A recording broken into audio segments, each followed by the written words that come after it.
Starbase 1552 Comics. We sell everything a collector would want. Comics, Funkos, action figures, and so many more. A real American comic book shop. We are online only. Starbase 1552 Comics. Find us on eBay Auctions.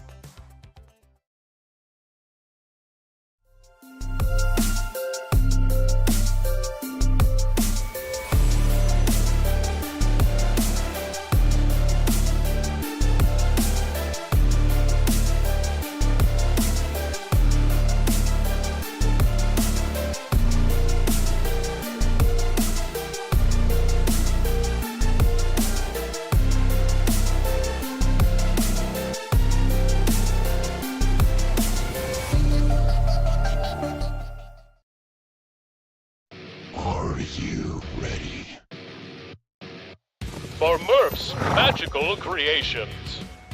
Home to custom laser engraving and gifts. This veteran-owned and operated company engraves for all occasions. If you want one of Murph's Magical Creations, call the number on your screen or commission through either Instagram or via email. Murph's Magical Creations, made with love for you.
Of the NASRA Blanchard's Towing Xfinity Series. Brady LaBeouf will win the championship and the race in the Butt Kicker 250.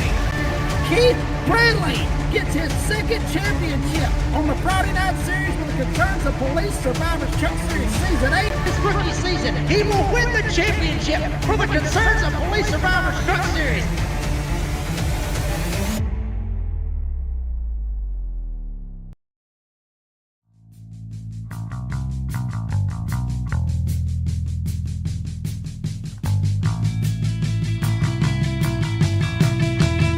Gentlemen, start your engines!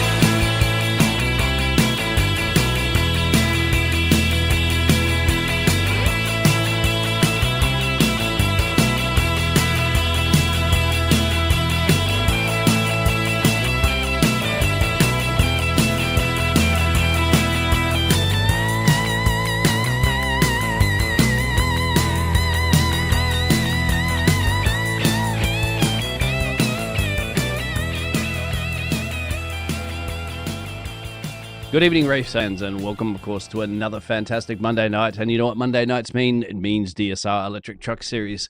Welcome to the C.O.P.S 150 as we head to the Phoenix Raceway. We are currently, at the moment, deep into a playoff contending championship, and the man that's got the chances to kind of lock himself in there and get closer and closer to two hands on his trophy would be the man of Colin Weatherholt or Weatherbolt.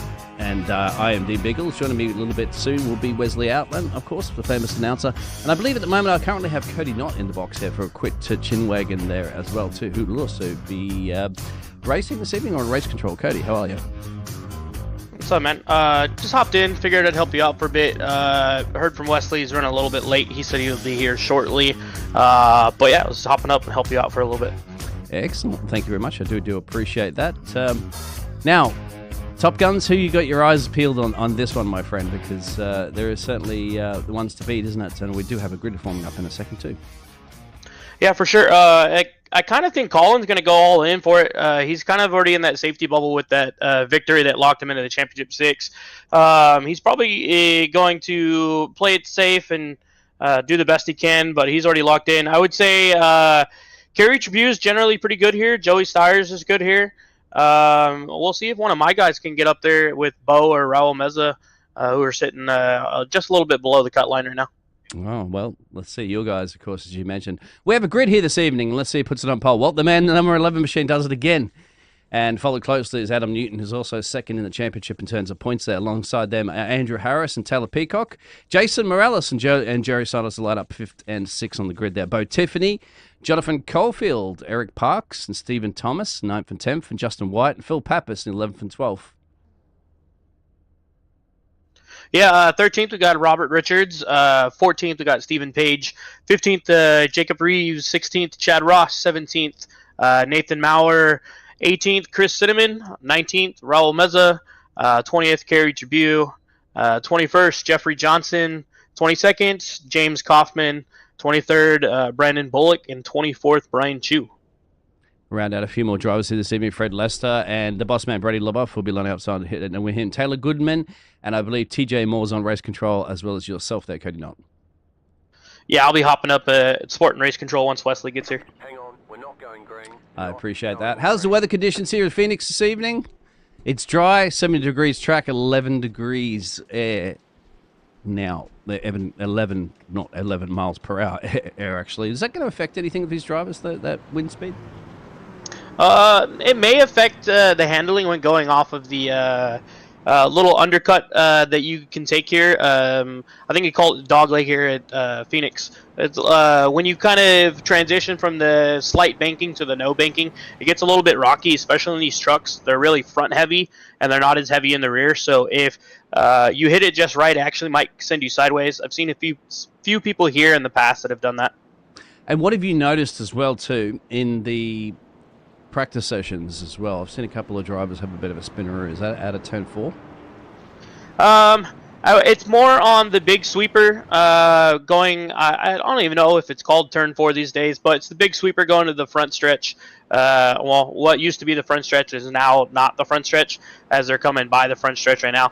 But people have a tendency to try to push it to see how much they can get out of that turn, and then it goes around as you're coming out of. See, yeah, it's stating on turn 1 on the wall right now.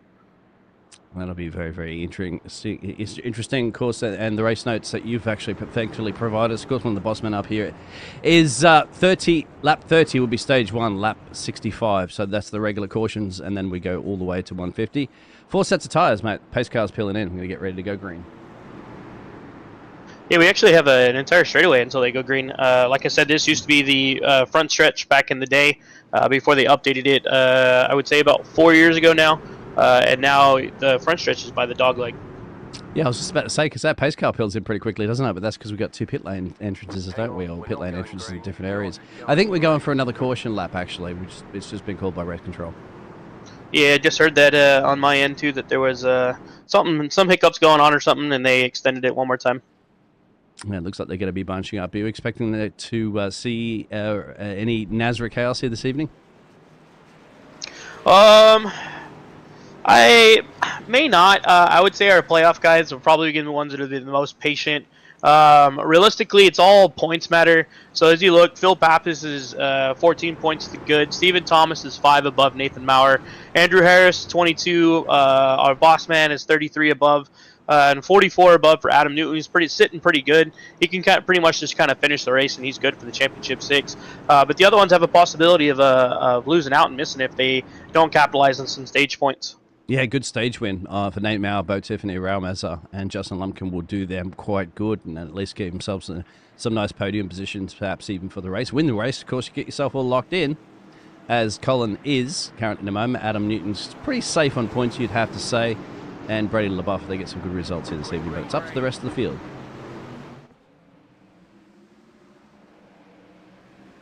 Let's go racing. Yeah, so as we can see, Colin's out in front alongside. And And then we have a rule here in NASCAR at the beginning of the race. You can't take the dog leg right off the bat. You must cross the finish line before you're able to swoop down into that dog leg. But we got Newton and Harris, the 3 front runners in the point standings right there up in front. Colin Weatherbolt got none of those bolting leads away, commanding actually almost by a second of change. And we have our first caution. It looks like Kaufman may have been involved at the back there. Yes, it is, for the team number 3, written on the back, number 25. Let's have a look. Tyler Goodwin as well, too. What happened with that one? Let's have a look at our Pulse Poppers replay. Yeah, it kind of looked like on my end, as you can see, it's going to be an accordion effect. It looks like it was actually with Kerry Tribune, the number 7. I'm not sure if he just kind of checked up in the corner, but someone got in the back of him and sent him around. There it is. Yeah. Oh, it actually looks like the boss man's the one that got into the back of him and sent him around. Oh dear, Brady. Let's go back and yeah, and then it looks like Tyler Goodwin just kind of got hit checking up from Kaufman, and then it was just an accordion effect. Yeah, as they were going green, and unfortunately everybody's going green at a different time in their head and the loud pedal. So that caused the first incident. A couple of those drivers will go to pit road. We do have Raul Meza going down to pit road as well. We do have Raul Meza as one of those drivers this evening that are kind enough to give us one of his cameras as well. There he is. Sitting pretty, but it's only early, isn't it, my friend? You still got 148 laps to bring yourself back up the front. It can't be too bad. Most likely what he's doing is he's repairing any type of damage. With him being that 7 under, he wants to make sure he has the cleanest and most optimized truck as possible. And fixing any damage is going to be key for the long runs, especially if you don't want your engine to expire or any other issues occurring with like tire wear or anything. A few of the other drivers coming out in pit road at the moment. Chad Ross, Jeffrey Johnson, Fred Lester, James Kaufman. Now, why would some of these drivers be coming down there because they weren't involved in the pit road incident, the previous caution? Generally, when I'm racing, I usually can calculate the fuel. So Kaufman's probably coming in from front end damage. Tyler's probably coming in from getting hit from behind. He probably just wants to make sure he doesn't have too much. Kerry was the initial one that went around, so he probably has the most damage out of all of them. Jeffrey Johnson and the other one may potentially be coming in for some fuel. I'm not 100% sure on the fuel length for tonight. I usually generally calculate that in the middle of practice, but obviously I'm not racing, so I didn't do that. So it could be just under the stage length is the reason why they came in. Maybe top off on some fuel.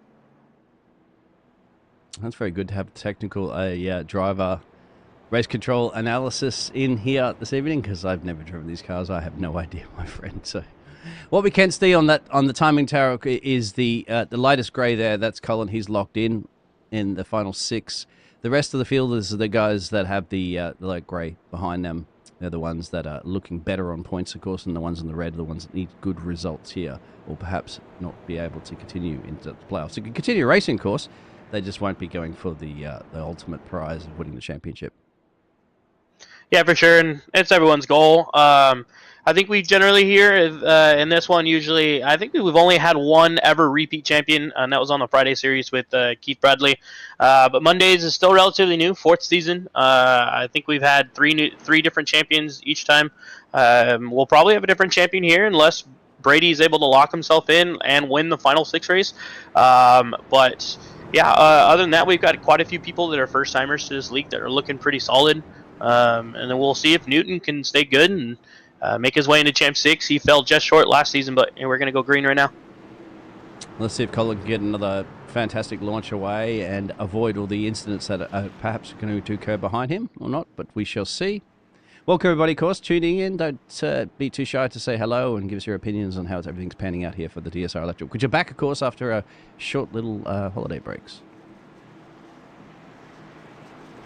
Yeah, for sure. Let's see if Colin generally is pretty good on his restarts, and then he likes to make some gaps. Only way I could ever see anything happen is if he takes it around. Yeah, see, he got a really nice, good jump right now with Andrew Harris behind him and Adam Newton on his outside. Taylor Peacock behind Adam Newton.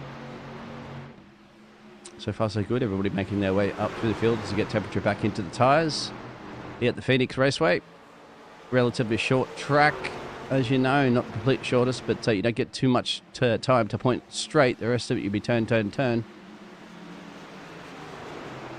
A couple of movers. You can almost reference Phoenix is kind of almost a similar shape to Pocono. If anybody ever remembers Pocono with the tricky triangle, it's just kind of in a reverse set. And then, but with Pocono, you have to take that triangle turn, while at Phoenix, you have the dog leg that you could swoop down into. It's a really off-bank setting, so you have to be careful. If you're carrying too much speed while you're going sideways down into the turn, it can shift you out. Oh, as we see someone who just got really hard and just door banged, looked like Jason Morales right there. Joey Sayers, actually. He went down into that Joey dog leg Sayers. as you were talking about, and I thought, it's a little too early for the dog leg, mate. And just slightly tapped on the brakes there and just tapped into the side of one of the other drivers there, and luckily both all pointing in the right direction, and they're still with a caution. No caution. Yeah, he went. It looks like he went from sitting 5th all the way down to 21st now. This is a huge loss in positions. Yes, but more importantly, car is in one piece, so you can certainly fight where you are. But Andrew Harris is charging at the moment. He set the fastest lap there, and he is on the tailpipe of the number 11 championship leader. He may be trying to pull out as much points as he can. We do offer bonus points for leading laps, leading most laps, and 0 racing incidents at the end of the race. Well, speaking of a man that had announced many of races in his career, I believe he's going to be joining us any second now there. Wesley, is that what you do have a copy? I am, buddy. Apologies. I had a basketball game tonight and tomorrow, and basketball season in full swing again in the middle of the week, and a little bit late, so I apologize for that. And, we welcome you to the semifinal race of the season, the final race to determine who's going to the championship round next week at Homestead. Thank you, by the way, Mr. Cody Knott, for filling in for my absence. And Dean, we're ready to roll, buddy. Look at this. Colin Weatherholt right there up in front. He leads the way with a strong run for the man right there in that number 11 machine. Harris back to second, Newton third. And, I'm trying to think of Weatherholt. He's literally done everything he needs to do in this round of the playoffs. It's been sheer domination for the number 11. Yeah, you are correct there, Wesley. At the moment, he's the one that's locked himself into this championship 6, so he's got nothing to lose. But you know what he's like. I think that the pressure being relieved of Colin just allows him just to go out and do what he does best, which is win races. They're starting to form a bit of a gap further back there. You can see Newton start to catch up the back of this field. He's the man that's got a gaggle of points next to his name. And, of course, those sets of tyres and stuff, which I wanted to briefly touch on there again, too, whilst we have you there, Cody. 4 sets of tyres and 75 fuel percent capacity. Anything really tricky on that for these drivers to manage? Yeah, it's actually, I put these together all the time. I forget about them because we run 4 different series. 75% fuel, yeah, so they may not actually be able to do the full 30 laps. More than likely, I want to say a fuel tank's probably going to be 27, 28 laps here. So it should be just shy. So Fred Lester and them going in earlier may have just been topping off fuel to get them past the stage. Yeah, right now just kind of watching these guys work their way around the racetrack here. 150 laps the distance here. We're in stage 1 of the events for the C.O.P.S 150 here. Phoenix Raceway, the new Phoenix Raceway, by the way, but I add that is the new configuration with you going into turn 3, turn 4, the dog leg, what used to be turn, the back stretch is now the front straightaway, if you will, and it really, honestly, Dean, changes this entire racetrack and the way that you race around it as well. Oh, it looks absolutely tricky as well, too, to pass the cactus for starting another lap. It's, that dog leg comes back up, but it's scary. You can see it right there as Jonathan Caulfield tucks up in front of them. Like, if you get that dog leg wrong and when you're coming up to a car that's close to the fence, and you got to make sure you can make it stick on a dime, otherwise you're in a wreck. Working across the start-finish line. Another lap on the board again. Now look at Harris showing the opportunity to be up in front and lead the way in the number 87. Weatherholt right behind him. And, Cody, I know you're one of the advisory board, or obviously one of the people that helped Nazareth be what it is with Brady LaBeouf. I think it's been a while since we've seen somebody like Colin Weatherholt and show the domination he's had. I mean, this guy's going to Homestead for the final next week. He's dominated the last 2 rounds in the semifinals, and right now he's literally right up there in the dogfight, fighting with, of course, Harris and Newton on the racetrack right now. Yeah, for sure. The season when was now waiting. He's they like the same way with like hey,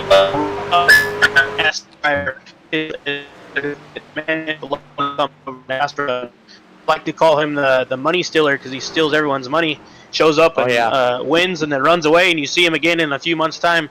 But Rhett Tucker, a famous figure here in NASRA, he's over on the Tuesday series actually. So it's still good to see him here. But yeah, Colin Weatherholt makes me think of a Rhett Tucker-esque driver. Dominant. I think he's got 10 wins on the season, going for his 11th. Already locked into the championship 6, so he has no monkeys on his back. He can feel free to race however he wants. And if he wants to win this race, go win it. Yeah, for sure, no doubt about it. And again, if something happens to him, Dean, and he gets wrecked out or gets crashed out or something goes wrong, it doesn't matter. He knows he's going to be fighting for the championship next Monday night, and I can't believe I'm already saying the word, the finale, next week at Homestead, Miami, where this is win that obviously, what am I thinking, Cody? We're going to take off for Christmas break and then come back, first of the year and prepare for season number 6, right? Both of you guys are a little robotic to me at the moment. Sound like a robot. I think our buddy Cody sounds like a robot here. Yeah, Cody, you are. So are you a little bit there, Wesley, as well, too. So, well, as things are starting to get a little bit pear-shaped with the communications, everything's good on the stream, thankfully, this time I'm around. not going to lie to you. It is cold outside, Dean. Yep. It is like 27 degrees outside where I'm at, and I'm wondering if the cold and the weather is affecting the internet. So, as much as a hot and cloud cover can affect the internet, I think the cold temperatures can as well, and I think that's what we're kind of dealing with. But, yeah. You guys want to borrow some of our sunshine down here in Australia, mate, because it's hot. As this race is I wish that I wish that I was I wish that I was in warm weather again, because I can't stand the cold. So, well, anyhow, look at this. Coalfield. Yeah, go ahead, my friend.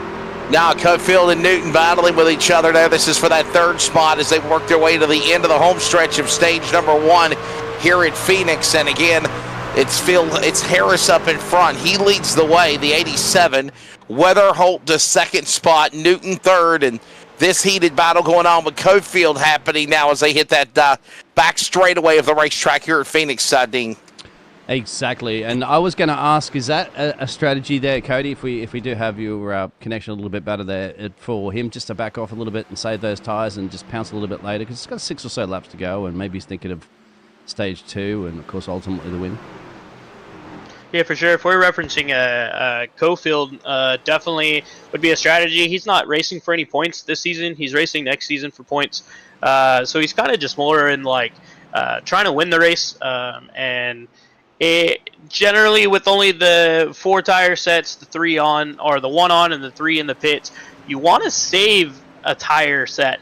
So most guys will either try to shortcut the very first stage, because it's usually our shortest stage here in NASRA, and they'll keep those tires and see if they can run either half the next stage or all the way until the end of the next stage, and then save a bonus set for maybe a green, white, checkered or a late caution that comes out. Right now, Harris up in front. He's the man that leads the way. Weatherholt up on the outside. Look at this. You remember we talked about the dog leg going down into turn number 1 right past the start-finish line, and you can see that bonsai move where you can drop down below the apron. Remember, going below the yellow line, it is allowed here at Phoenix to try to advance your position, as now we're seeing the driver in the 88 machine of Phil Pappas right now. He's in that 6th spot with Peacock and others. All of this going on now as we're closing in, Dean, to the end of stage 1 here at Phoenix. There's those cars up there, up the road there, the trucks. That's Coalfield, as you can see, goes down to that dog leg, comes back up onto the track, as you mentioned just before.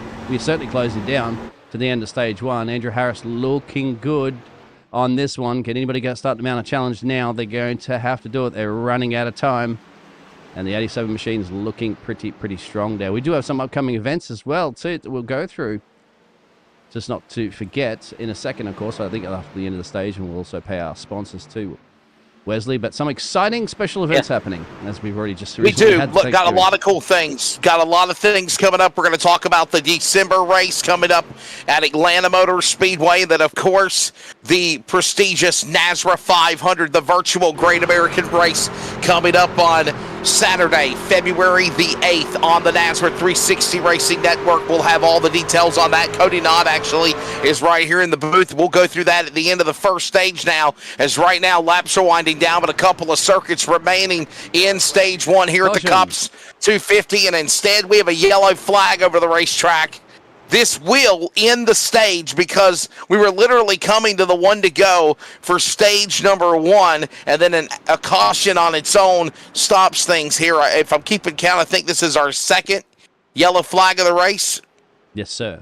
It is. And so that'll give it to Andrew Harris. That'll be handed that stage win. Well, not on a silver plate, I was going to say, because he certainly had to end it. He had to get past Colin Weatherholt as well to do it. But let's go back and look at the replay of that one. I believe it might have been Stephen Page. That's at a moment. Could have been Solo Incident as well. So a caution out here just at the end of stage number one. Here's a look at a replay of why we're under the yellow flag here. Got tagged. Looks like he got support by Kerry Tribune coming into that dogleg area. Yeah. Everybody's jumping down the Another pit road. look at it again Take here. advantage of that real quickly. Just have a look at the rear here. He gets tagged there. And while that goes on, let's let everybody know about this big race coming up. I think it's going to be with, is it Brandon Broadfoot? Am I right, Cody? And the details on this one, I think it's going to be, 225 miles at Atlanta? Yeah, so basically, we weren't going to put on an event here at NASRA, and then Broadfoot had proposed an idea to us, and we were going to stick with it. But we had so many people that enjoyed Turkey Night that we figured that we were going to go ahead and partner with Broadfoot and put on a NASRA race event for Christmas time. So we're calling it an Atlanta Christmas 225. So yes, Atlanta Motor Speedway. Little hints. I believe we are doing the 2022 Atlanta. So Super Speedway Atlanta, right? Super Speedway Atlanta. Yeah, the 2022 one.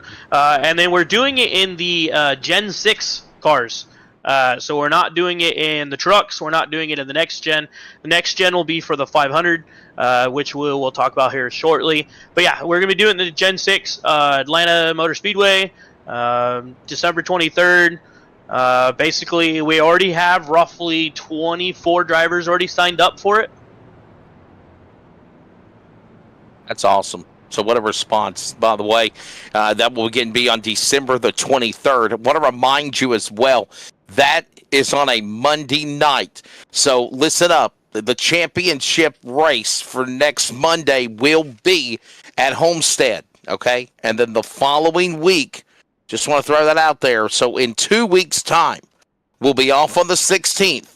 And then on December the 23rd, that is on a Monday, December 23rd, regular time of usually the NASRA DSR Electric Truck Series. That will be that race that we talked about. Dean, if you want to throw the flyer back up there again, please do. Again, that is on Monday, December the 23rd, the Atlanta Christmas 225. Again, presented by the NASRA 360 Racing Network. It will be broadcast. You'll be able to check it out. There's a look at all the details. And one of the cool things I like, Cody, qualifying races. We're going to have heat races, if you will, to determine the lineup for the big show. Yeah, so that's the goal, essentially, is to get past that 43 marker. We will be taking 43 in the field, but if we are over that 43 marker, we will be hosting qualifying races before this to lock in that 43 field.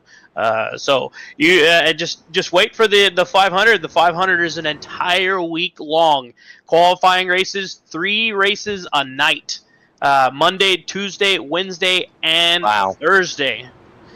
And so we already have 40 drivers signed up for the 500, which is in February. That's amazing. Then look at that awesome logo. The NASRA 500, the virtual Great American Race for NASRA, coming up February the 8th. That'll again will be on a Saturday, but like you said, there's literally going to be preliminary racing leading up to that big show on Saturday, February the 8th, and all on the NASMA 360 Racing Network. Green flag goes back in the air. This is Glass Mechanic Stage 2. And Weatherbolt got a fantastic got the actual pit stops quickest out there, so he retained the lead of this one. He did not win the stage break. That was won by Andrew Harris.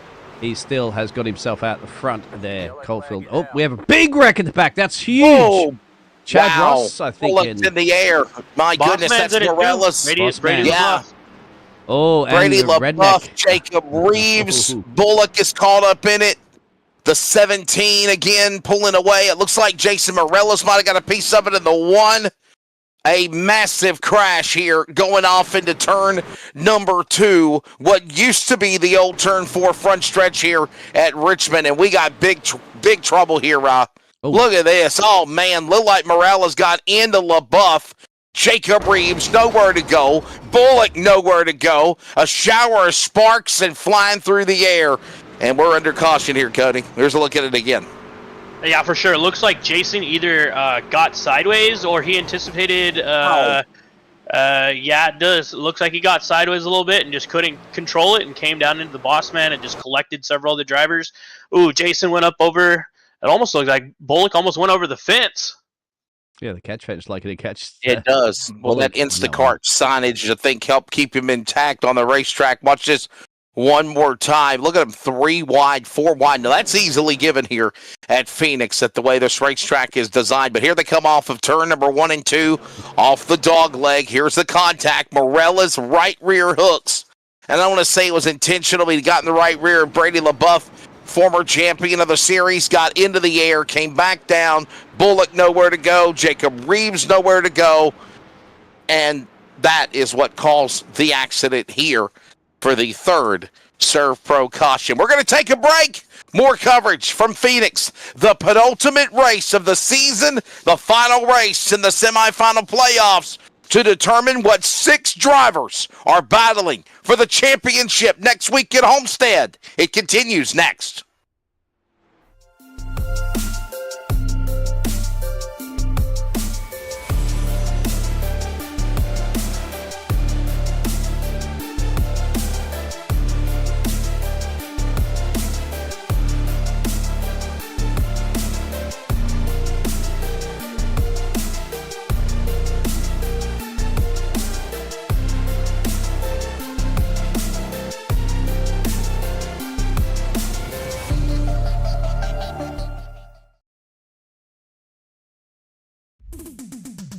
Starbase 1552 Comics. We sell everything a collector would want. Comics, Funkos, action figures, and so many more. A real American comic book shop. We are online only. Starbase 1552 Comics. Find us on eBay Auctions. Are you ready? For Murph's Magical Creations. Home to custom laser engraving and gifts. This veteran-owned and operated company engraves for all occasions. If you want one of Murph's Magical Creations, call the number on your screen or commission through either Instagram or via email. Murph's Magical Creations, made with love for you.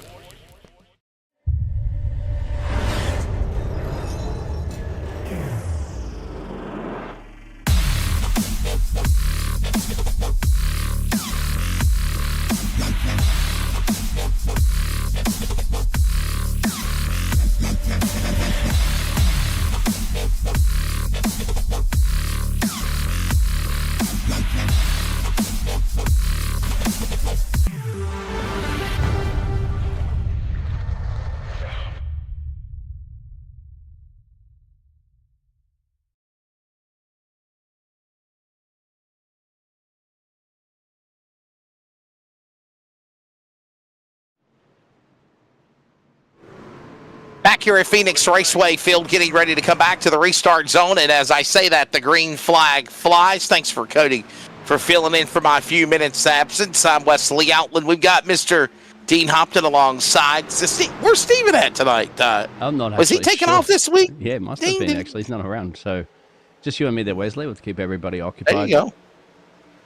And we'll have fun. Yeah, don't forget what we have upcoming, of course, this week. Once again, we're back to our regular schedule as we get further into it. Of course, our Monday nights is tonight here for the DSR Electric. And we've got the Blanchard's Towing Series, and we go over to the NASCAR Cup Series. And then we're back at Goat Locker Racing on Thursdays. And then, of course, the Consensus Police Survivors is heating up, of course, in its playoffs. Yeah, let's kind of break it down for you. Obviously, right now, live, we're here at Phoenix Raceway. Coming up on December the 3rd, tomorrow night. Now, remember, I've got basketball broadcast obligations, so I might be a few minutes late like I was. But let's see here, December 3rd, that is tomorrow night. And I believe we're going to be in action at the Chicagoland Speedway for the Blanchard's Towing Xfinity Series. The NASCAR Cup Series will be at Indianapolis. That'll be on December 4th. Goat Locker Racing ARCA Series Foundation Thunder will be at Atlanta on Thursday night. And, of course, the Cops Truck Series playoffs continue with the Hot Lap 150 at Richmond. So there you go, Dean. There's your schedule for the week ahead, boss. Oh, I'm loving it. And hopefully everything will be spick and span, of course, for our fantastic broadcasting network here at NASRA. We try to do everything we possibly can. Hey, and my internet's even quicker enough. I'll try to do it in 4K. But for now, let's baby steps there, Wesley. Yeah, baby steps. We just want to fix it. Obviously, we were even saying this during the commercial break. We have a lot of big things coming up, a lot of big broadcasts, and obviously the NASRA 500 Daytona event. The preliminaries leading up to the big show on Saturday, February the 8th, are going to be big. You want to tune in for them, and we want to make sure we put out a bang-up job. Brady LaBeouf, Cody Knott, Dean Hopton, everybody that's involved with the NASRA 360 Racing Network and NASRA, the sanctioning body in general, want to put out a stellar production. And we have some growing pains, little things we work on. If something goes wrong, we try to fix it immediately. But definitely, what is it already? I think if you go back and you check the production, Dean, the race that we did on the Thanksgiving Hangover 350 from Talladega, we had to break it down into 2 or 3 different video files. I think now it's up in its entirety. You can actually see the entire race in its entirety on the NASRA social media page. So, we do appreciate that and all the hard work that everybody does behind the scenes to make it happen. And my little turkey, too, that I had for the race start. It all eventually, could eventually come together as well. So here we go. We have 3 abreast, actually, a little bit further up the road. They're battling for 2 for now. There's Andrew Harris, the Stage 1 winner. Adam Newton battling it out there at the moment. Jonathan Colefield's right in the mix. As you can see, the drivers have any of their names potentially be locked in or potentially in the cutoff zone. And Nate Maurer and Bo Tiffany further back. They need to get some good stage results here this evening if they want to be looking themselves into the next part of the playoffs.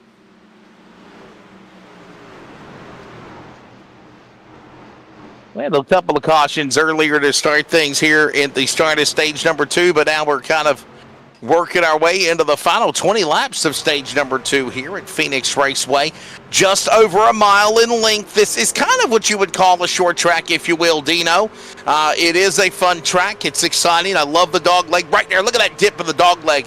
And it's very unique that there's like a dog leg going past the start-finish line before you thunder into turn number 1 and 2. And that's the way it looks like here around the racetrack, is now you see a lap from the back straightaway. The back stretch then goes into turns 3 and 4. And this new configuration really changes everything for sure.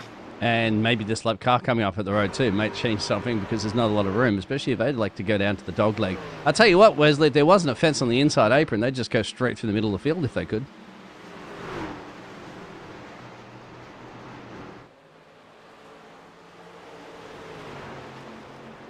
Who is that being lapped up the road there? Is that... I want to say it's Pappas. Who is that Bullock? I think it is. It could be Bullock's Bullock. the 17. Yeah, there he is.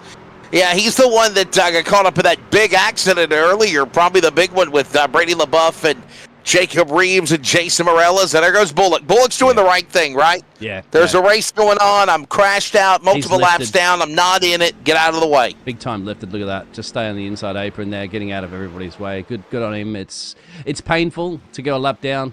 of course, and let everybody scoot by. But then, this track has got a lot of space, as you'd see, especially when people are coming in and out of the dog leg and all different directions, stuff like that. And you've got little tiny mirrors in these cars and not a lot to see, especially like these blind corners too. So good on him. Phil Pappas now in the lead. Collins dropped back here big time. So I'm not quite sure if he's had a little bit of contact with the fence or he's just going to saving his tires a little bit. Yeah, thanks everybody for joining us here on the NASCAR 360 Racing Network again. Wesley Outland here with you, Mr. Dean Hopton alongside, and thank you again to Cody Dodd for filling in for my few minutes absence. But again, this is the final race into the championship semifinals. If you want to go in, you're going to do it by virtual points. Here's a look at the points.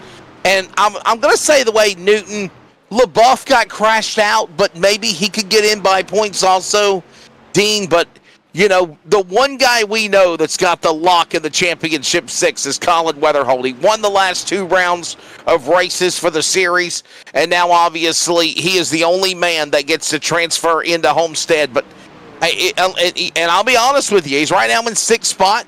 At least if somebody doesn't try to stop him and he wins, he's going to go 3 for 3, which I think is a record in NASCAR. I think it's never been done before. And if it does happen, Dean, points are going to determine the last 2 to 6 positions. Well, certainly will be very, very interesting. These drivers are going to be aware of that. Every little point that you can gain currently at the moment this deep into the championship are crucial. And not looking good, I have to say, for the boss man, Brady. He's still down at pit road getting that car chipped out. I'm not sure if he's actually in the truck. Yeah, he's still sitting in it. So he's hoping his team can get it repaired enough, as we've still got 98 laps to go. But it's going to be a tall order. But tell you what, Nate Mauer's looking good up here at the moment. This is another one too. I don't think it'll affect Brady too much. But, these drivers that are on the cutoff line, they get good results. Of course, that does threaten some of these other drivers that are higher up in the point standing. Working lap number 53 of 150 laps, just under 100 laps to go, just a few moments ago, 96 to be exact. This race going by fairly quickly, even with a couple of caution flags that we've had. 3 or 4 cautions. It's still been a very good race, as right now Pappas shows the way, leading in that green number 88 machine. And by the way, if you don't know, that's the throwback colors of Harry Gant, the great driver from Taylorsville, North Carolina. Harry Gant of the Skull Bandit machine. If you want to show his truck up in front real quickly, the number 88 machine right now in the lead. As there you see last year's champion, Cinnamon, coming by. I got it tagged in some highlight reels during Happy Turkey Murder Day in regards to my buddy out of Canada, Chris Cinnamon, and I definitely do appreciate it. There's the Copenhagen entry, number 88 machine. Again, there's Phil Pappas leading the way for, again, 69-24 Racing, trying to get a win here, a stage win, but also if a win happens, there you see Newton, Thomas, all these guys right there in hot pursuit. And Dean, I think it's only fitting that we still see them also continuing to pay homage and respect to Justin Lumpkin and his mother, Nancy Lumpkin, who passed away last week due to cancer and pancreatic cancer at that. And we had that special tribute race for last Monday at Talladega. Yeah, you can see it currently at the moment, the picture there on the side of the truck there. So absolutely fantastic community here at NASRA. Get together, of course, and support our drivers and their loved ones and their family members in tough times. And they're still honouring that with and more importantly, of course, Nate Mauer here, he needs to climb himself up there, get some good results. He's got to be separating himself too, because of the likes of Bo Tiffany and those other drivers that have the red in the background of their name, because they want to be finishing high as possible, as well as those drivers that are on that cup line there. And that's Stephen Thomas as well. So Stephen Thomas, of course, he's currently running in 3rd place, and he's looking good on a stage win to get himself some points. Phil Pappas wouldn't have to be super. He's in the lead of this one, so he's looking good. It's just the rest of that field there. Raul Meza, he got involved in he was down a pit road earlier. He's currently running over here, and there's Raul for you. He's kind enough to provide us out cam. I don't think he's going to be on his cell phone at the moment. No, he won't. There's Raul Meza, and that looks paused to me. I don't think he's got his cam happening to us anymore. It's paused anyway. I'm pretty sure he's turned that steering wheel there, Wes. Yeah, right now, just kind of, I like these camera angles, being able to show everybody. And of course, you just saw Mr. Raul Meza not on the phones tonight. He's actually dead on the wheel on that Chevrolet number 37 machine, and good solid run for him. Pappas in the lead, Newton 2nd, Thomas is 3rd, Maurer, Richards, Meza, we just mentioned him outside the top 10 of the 11 spot, trying to get down on the inside of Taylor Peacock, who, by the way, Dean, won Talladega last Monday night. What a crazy race it was, but Peacock finally broke through and got victory lane. Yeah, it's good. Absolutely good. He was super stoked, of course, when we heard from him. Back to winning ways. Of course, Taylor Peacock has got a few trophies in his cabinet for winning races in the past. And, of course, Dega, the big one that you always want to have up on that shelf, gleaming at you every time you jump in your racing rig. Yeah, so again, don't forget Monday, December 23rd, right before Christmas, as a matter of fact. The Atlanta Christmas 225. You heard all the details. And by the way, I don't want to go into all the details about it yet right now, but Dean, we were told from Cody during the commercial break, and maybe this might entice some people to might have maybe think of running the NASRA 500. It could be close to an $8,000 purse. Yeah. And it could be more than that. And that's what we were told. We were told that it's almost an $8,000 purse and maybe even more money for that big race coming up in February the 8th. And preliminary races, I believe, from the 2nd to the 7th is what he was saying, Dean. I might have to trade in my my microphone. You are not. You are the pom pom man. You are the poom bear. The what is the word I'm trying to think of? You're the bomb diggity when it comes to these broadcasts, dude. You're not leaving me hanging. My friend has a racing rig. He doesn't use it. I can easily just jump into that and still iRacing. I'll hook up my computer and then get some practice laps in, and I'll bring it here. I can turn right and left and go upside down every once in a while. No, of course, I have too much fun up here sharing the booth there with yourself, Wesley, and Stevie, yes, and the redneck announcer and everybody else. There's 2 to go, and Phil Pappas at the moment's leading. A little bit of lap traffic. That could be Brendan. That's not Jacob Reeves, is it? Yes, it is. That's our redneck announcer we were just speaking of right there. So I'm sure Jacob's going to be doing the right thing, getting out of the way. Last lap of the stage break. Phil Pappas looking solid for this one.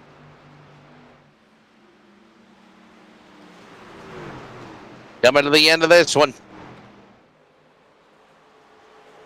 Pappas up in front. Phil Pappas up in the lead, up 11 spots right now, trying to win here in stage number 2. This is going to be the final lap of the stage right now for Phil Pappas. Pappas in the top spot. As he comes down to the line, this will be the final lap of stage number. You're always, yeah, there it is. There it is. There's the caution. You got it, dog. Completed. We're at the end of stage number 2, and it's presented by the Glass Mechanic, by the way. And Phil Pappas is going to win stage number 2. So Adam Newton takes second, Stephen Thomas third, Nate Maurer, high climber of the race in the top 10, 13 spots to fourth. Robert Richards, Bo Tiffany, Colin Weatherholt, followed by Cofield, Harris, and Peacock. Those are your top 10.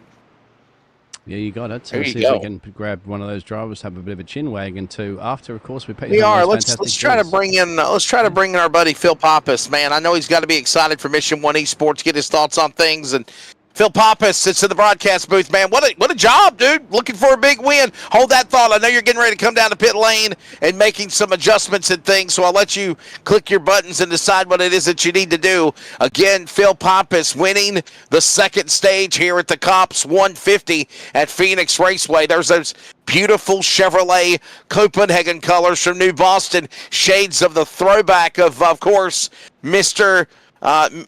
Harry Gant, if you remember. And here he comes now, coming down to his pit stall. Pappas, Newton, Thomas, Richards, all coming in for service. And Phil, got to be happy with the run here right now. Looking good here at Phoenix. Oh, I'm super happy, man. I need all the points that I can have right now, and we're doing the best we can to get them here. Doing what you got to do to get points. I mean, is that what it's going to take possibly, obviously, to make it to the Championship 6? I mean, these good runs are helping you. Yeah, I would say we don't really need a win, but obviously we want to win because I don't even want to have to play the points game, right? I just want to win the race. We'll lock it in if we can. Gotcha, definitely, man. Well, what do you think? It's been a kind of quiet race. Do you think NASRA Chaos is on the horizon like it's Stephen Bartlett says, or do you feel like it's been kind of mediocre? Oh, I think it's going to get actually pretty wild here. I think there's a lot on the line here for a lot of people, and I think it's going to get wild here. I think everybody's in to have a treat here. Bill, final question, and we'll go to network timeout. It's been kind of a roller coaster career for you for NASRA. What would it mean to you, buddy, to obviously not only try to win this race, because you've got some wins, but to seal the deal and make it to the Championship 6 to try to run for the title next week at Homestead? Yeah, I mean, it'd be an honor, man. I'd love nothing more than to have an opportunity to win next week at Homestead. If I win a championship here in the NASCAR League, I think it'd be awesome, man. So that's what we're going for here. We're going to do everything we can. There you go, man out of New Boston, Phil Pappas, Stage 2 winner, presented by Glass Mechanic. And we're taking a break. Stage 3 from Phoenix is next.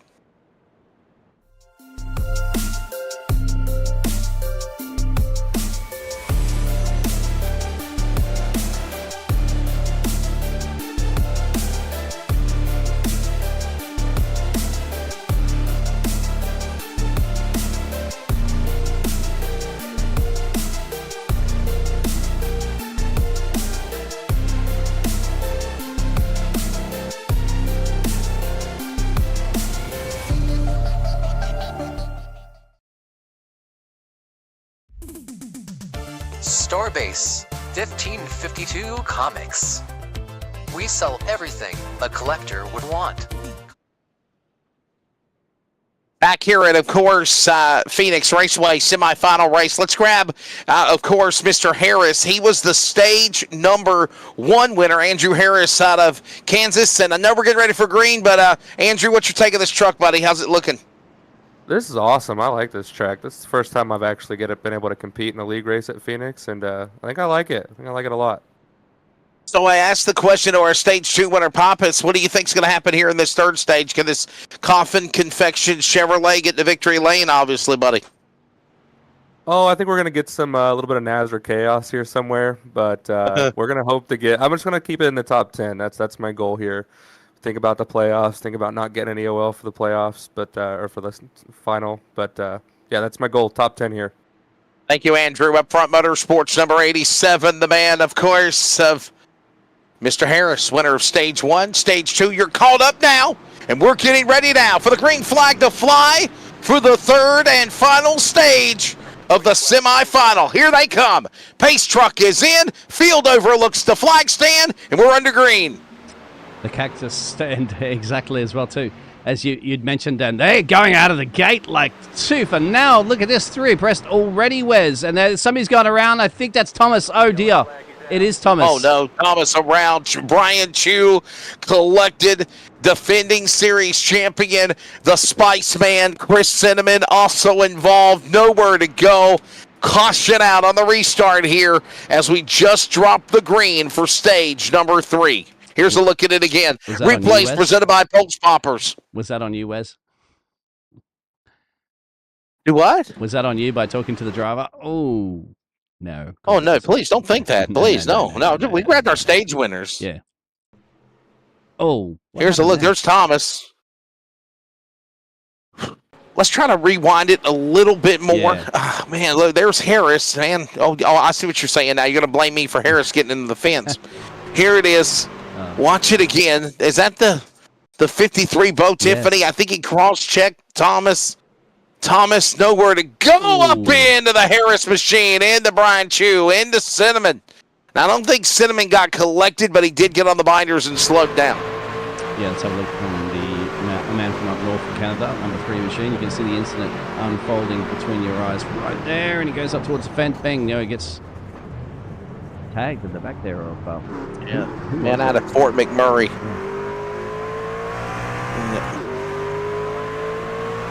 Caution out. Hey, by the way, big thanks to Concerns of Police Survivors, COPS in short, of course, for what they do for the NASRA 360 Racing Network, but also for the NASRA organization in a whole.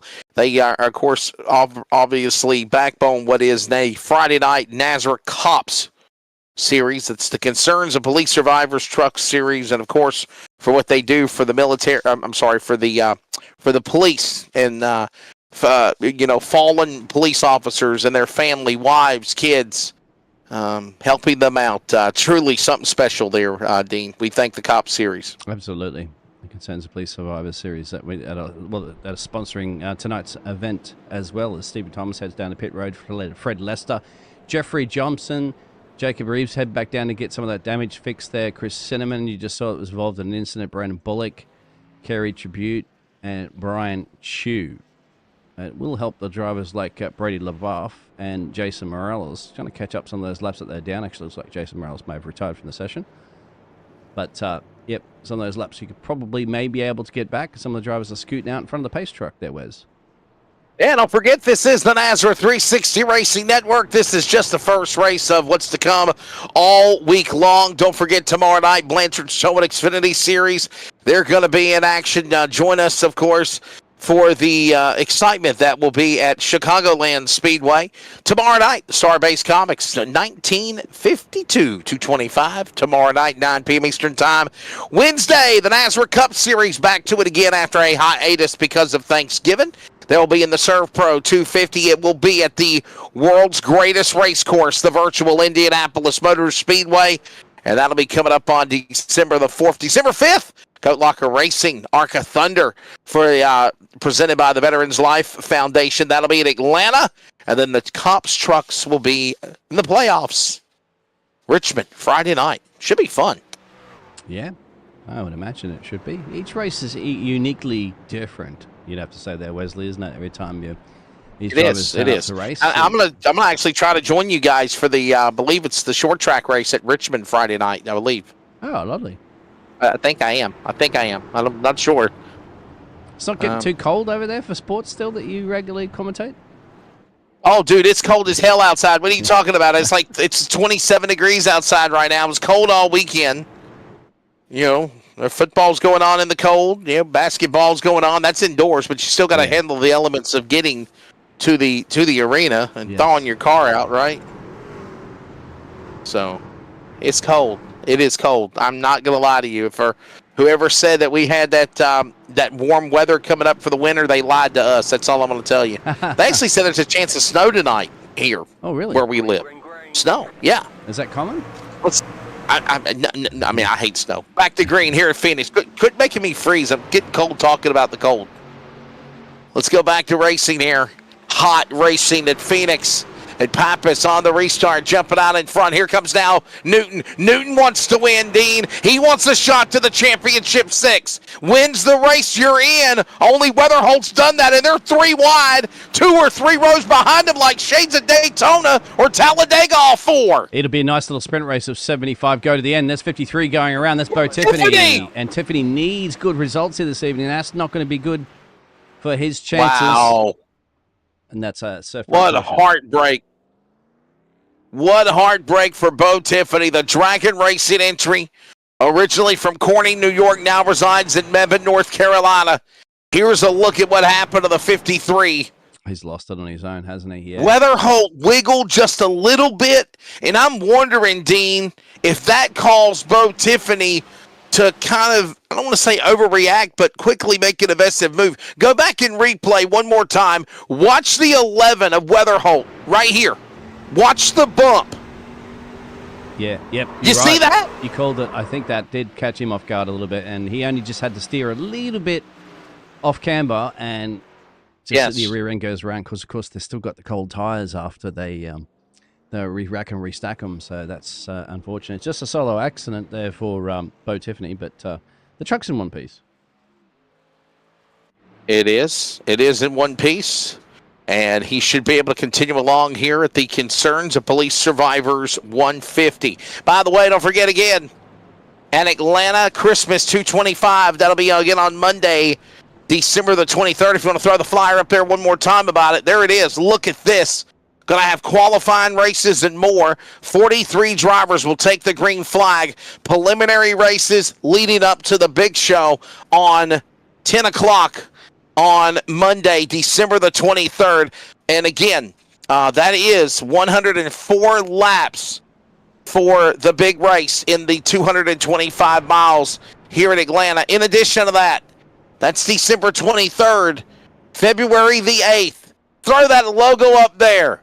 The NASRA Great Virtual American Race. It is the Great American Race. You need to probably put virtual somehow in that logo, because the Great American Race is a real name from Daytona. Just than the being honest. So the virtual Great American Race, and it is the NASRA 500 It will be from the virtual Daytona International Speedway, the World Center of Racing, virtually. And it will be 4 days of action leading up to the big event. I mean, it's going to be like a speed week, if you will, Dean. I love the idea. And they already told me they've got over 40 drivers committed to this thing already. Get yourself locked in. Preliminary races, so make it in. If you don't make it in one night, Dean, you can buy back like drag racing does to get into the next night and to try to make the field. Yeah, make sure you sign up, of course, and follow, like, and subscribe here to the NASRA Racing Network, and you're going to find out about all those juicy upcoming special events. Gonna get spicy. Well, look, Chris Cinnamon likes to get it spicy. He's back in P16 at the moment, 2 positions game for the number 3 machine. Bit of work to do to get your way up to the field there, but if we do get a couple of cautions, anything is possible. Ready to bring the field back to the restart zone here at lap number 80 of 150 when they come back to the line. That means there's 70 laps remaining. And how about this, Dean? Throw up that graphic for the stages. This is the longest stage of the race right here. You see it. It's close to 85 laps to determine the finish of this race. That will be interesting, especially with those tyres that we heard from Cody Knott before about. They got 4 sets of them, but fuel capacity only 75%. Will they have to go in? Definitely would have to go in, I'd say there, Wesley, for another pit stop during that. But you don't really want to be going on the green flag pit stops and short tracks because you're going to go a couple ups down. Right, that's right. I'm kind of thinking the same thing. Green flag pit stops possibly could be seeing them here now as they'll get ready to come back to the Geico restart zone, and we'll get ready to turn them loose again. Dean Hopton, I'm Wesley Outland. The semifinal race to determine who will be the Championship 6 next week for the title of Season 5 for the NASRA DSR Electric Truck Series. There is the bracket. There's the guys that are on the outside looking in. You think of guys like Meza and Tiffany that have already kind of had some bad luck. They're trying to get their way back into it. Newton is in the lead. He wins. He advances. Yeah, watch all this. And by the way, Brady LaBeouf already out of this race. What could happen to Brady if Brady can he get in by points? That's the question. We're back under green here at Phoenix. Yeah, Brady at the moment, a couple laps down. Got to get a move on, and a couple of cautions should help him get back onto the lead lap, perhaps, and get him out of that danger zone that you mentioned. But I think he might just have enough points. But that's all pending, of course, how the rest of the field is, because obviously, if you look the likes of Nate Mao or any of those drivers with the red behind their names, they get the race win. They're locked in. It pushes somebody back down, right. Remember. That's exactly right, for sure. Have to keep an eye on that and watch it. No doubt, as all these drivers working their way back around the racetrack again. Another lap completed here in the Concerns of Police Survivors C.O.P.S 150 from virtual Phoenix Raceway. As again, we move into the third stage, the run for the finish of not only the bragging rights of winning the race, Dean, but again, as we mentioned, there's going to be some hot, furious racing frantically to try to make it in. Get those spots. You want to talk about every spot meaning something? Every position gained or lost is a very important outcome for a lot of these drivers right now. For 10 of them, obviously, in the points, try to make it to the Championship 6. Only one guy we know is going. That's Colin Weatherholt, who currently has clawed his way back up at a P3, doing a fantastic job. It does trick me a little bit with the timing tower, because when the drivers come down deep in that dog leg, it actually triggers our events to say, hey, they're going in the pit stop, but they're not, of course. It just goes to show you how much of this track they take advantage of. Newton up in front, leading the way. Pappas in second, followed by Weatherholt, Maurer, Richards, top 5. Cofield now climbs into the top of the bottom of the 5 of the top 10. Richards now 6. Cofield 7th now, and Ross, Harris, Peacock, and Taylor Peacock, by the way. Winner last week at Talladega, had problems earlier. He's climbed in. The Spice Man, Chris Cinnamon, has moved his way to 10th, battling also with Eric Parks. That's the way it stands right now as we watch these guys work their way around the racetrack. Drivers in gray are the drivers that are in the Championship 6 by points. The lighter color gray is Weatherholt. He's in the championship finale. And, of course, the men in red are drivers that are in the cut line below. But if they could win, Dean, that red could become a green light, and you're on your way to Homestead to race for the championship. Green light, red light, green light, red light. I hope you've ever seen that series there on Oh, Netflix. Sure. But that's exactly right. That's all you need to do. It's just as simple as that. Just win the race, and you're in. Win and be in. On pod, didn't even know it. There you go. Ooh, dancing with the fence at the moment. That's the 87 there of Andrew Harris. You don't want to be doing that too many times. Tell you one thing, it's if you look at Caulfield, he loves that dog leg. I notice that he's one of those drivers that like to. Now, he wouldn't be doing it. Yes, he is doing it right now. I was going to say, he had to lift a little bit, didn't he? Otherwise, he would have been turning the 48 truck next to him. Robert Richards. Yeah. Yeah, some drivers just like the dog leg, some drivers don't. Now, we've heard from the likes of Steve Bartlett and some of the other drivers before. Right, that, look at this now. It doesn't really have a massive advantage. Some of the drivers just prefer it. Nice move working to the bottom of the racetrack. 60 laps to go. Look at this now. Caulfield on the inside. And he comes back exactly the same place as he blinks a little bit in and out there. Andrew Harris is on his tailpipe there. Now, Andrew Harris wouldn't be able to do the dog leg coming up soon, right, unless you manage to clear the driver. That's the only advantage. So you kind of have a bit of a prediction, isn't it? Those drivers hugging down the inside apron like the favourite grandma are the ones that are also most likely to use the dog leg, as you can see. Caulfield.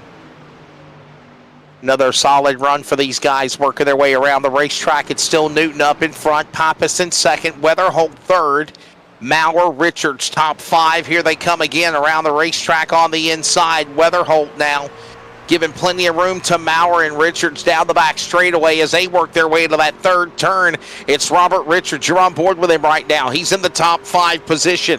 It's right now everyone right there. Oh, look at Caulfield on the inside making a move. Trying to battle for that spot. Yeah, he's been doing that for quite a bit, hasn't he? And just robbed a bit of speed currently at the moment in that battle he's having with Andrew Harris and Robert Richards and Nate Maurer a little bit further up there. 13 positions gained there for the 971. That's hopefully going to make a few more positions up there and get a race win, as I said, to lock himself in. But those 3 up the road are starting to get away. You can see where Nate Maurer is currently. They are 1 second, almost 2 seconds up the road. There's the top 3, and that's Colin Weatherholt in the 3rd position. Time running out, laps winding down. Here we go again, working these guys around the racetrack. As we still continue to see what takes place. It's Pappas up that 2nd spot. Remember, he won stage number 2. Got a really good run going for him. By the way, Harris, stage 1 winner, had some damage earlier from that accident that happened on the back straightaway. Matter of fact, he worked his way, though, Dean, up to the top 10. Yeah. He's in 6th right now. Doesn't look like the truck's that badly damaged. And, boy, what a good stage we're seeing here now in stage number 3. We've had some frantic racing, but then things have actually calmed down, and we've had a pretty decent green flag run here. This will spice and dice things up, too. Of course, if we continue with those greens, some of these drivers are electing to have to come down and go to pit road and get some gasolina in Espanol, and that'll be interesting if they have to do it under the caution flag. And will they elect to get their teammates to come down and help them out? It's not a super speedway, so you're not going to lose a great deal of drag, but hey, you don't want to be alone down pit road, do you? No, I don't think you really do want to be alone on pit road. You want to kind of try to find a way to meet everybody on pit lane when everybody comes down to the pit lane at the same time, especially if this gets broken down into 2 separate segments. We kind of hinted on that a little bit. 75% fuel capacity on these trucks. That cuts the distance of 100% usually. And another thing you got to think about is when they pit, you got teammates out here, right? We talked about up front. We talked about 69-24 Racing or Chrome Racing or Swim or any of these teammates. No, we're not at Daytona or Talladega, Dean, but you might want to pit with your teammate because caution. You're not going out here, Pell. Well, that changes everything. Throw it out the window. Caution is out. Trouble on the speedway. Caution. This is, I believe, the 7th caution of the race, and is it the 25? I think it was the 25 of James Kaufman. I think that might have got a piece of it here. We'll go back and have a bit of a ganza. We're under yellow. Yeah. So Just trying to see if it is Kaufman. Nothing shows up on our race control messages there, Wes. But No. There's a truck spun at the bottom of the racetrack. Rewind it, Dean. Yes, sir. Rewind it. Right. No. All right, go ahead. Yep. I think you went a little too far. Let's have a look, see if we can see there. Oh, no, that's the pace truck. Keep going. Yeah, Right there. Right here. See if we can have a look who that is. Is that Bo Tiffany? I think it is. Bo Yep. Tiffany, again, one of the championship drivers involved again. Bo Tiffany. There you go. Good eye there. Good eye, both of us, right? Good on you, Wes. You did this for And you did this in everybody real is life. coming down pit road. Yeah, everybody's coming down a pit road as to be expected, and that's Bo Tiffany going off. And Cofield and Tiffany right there.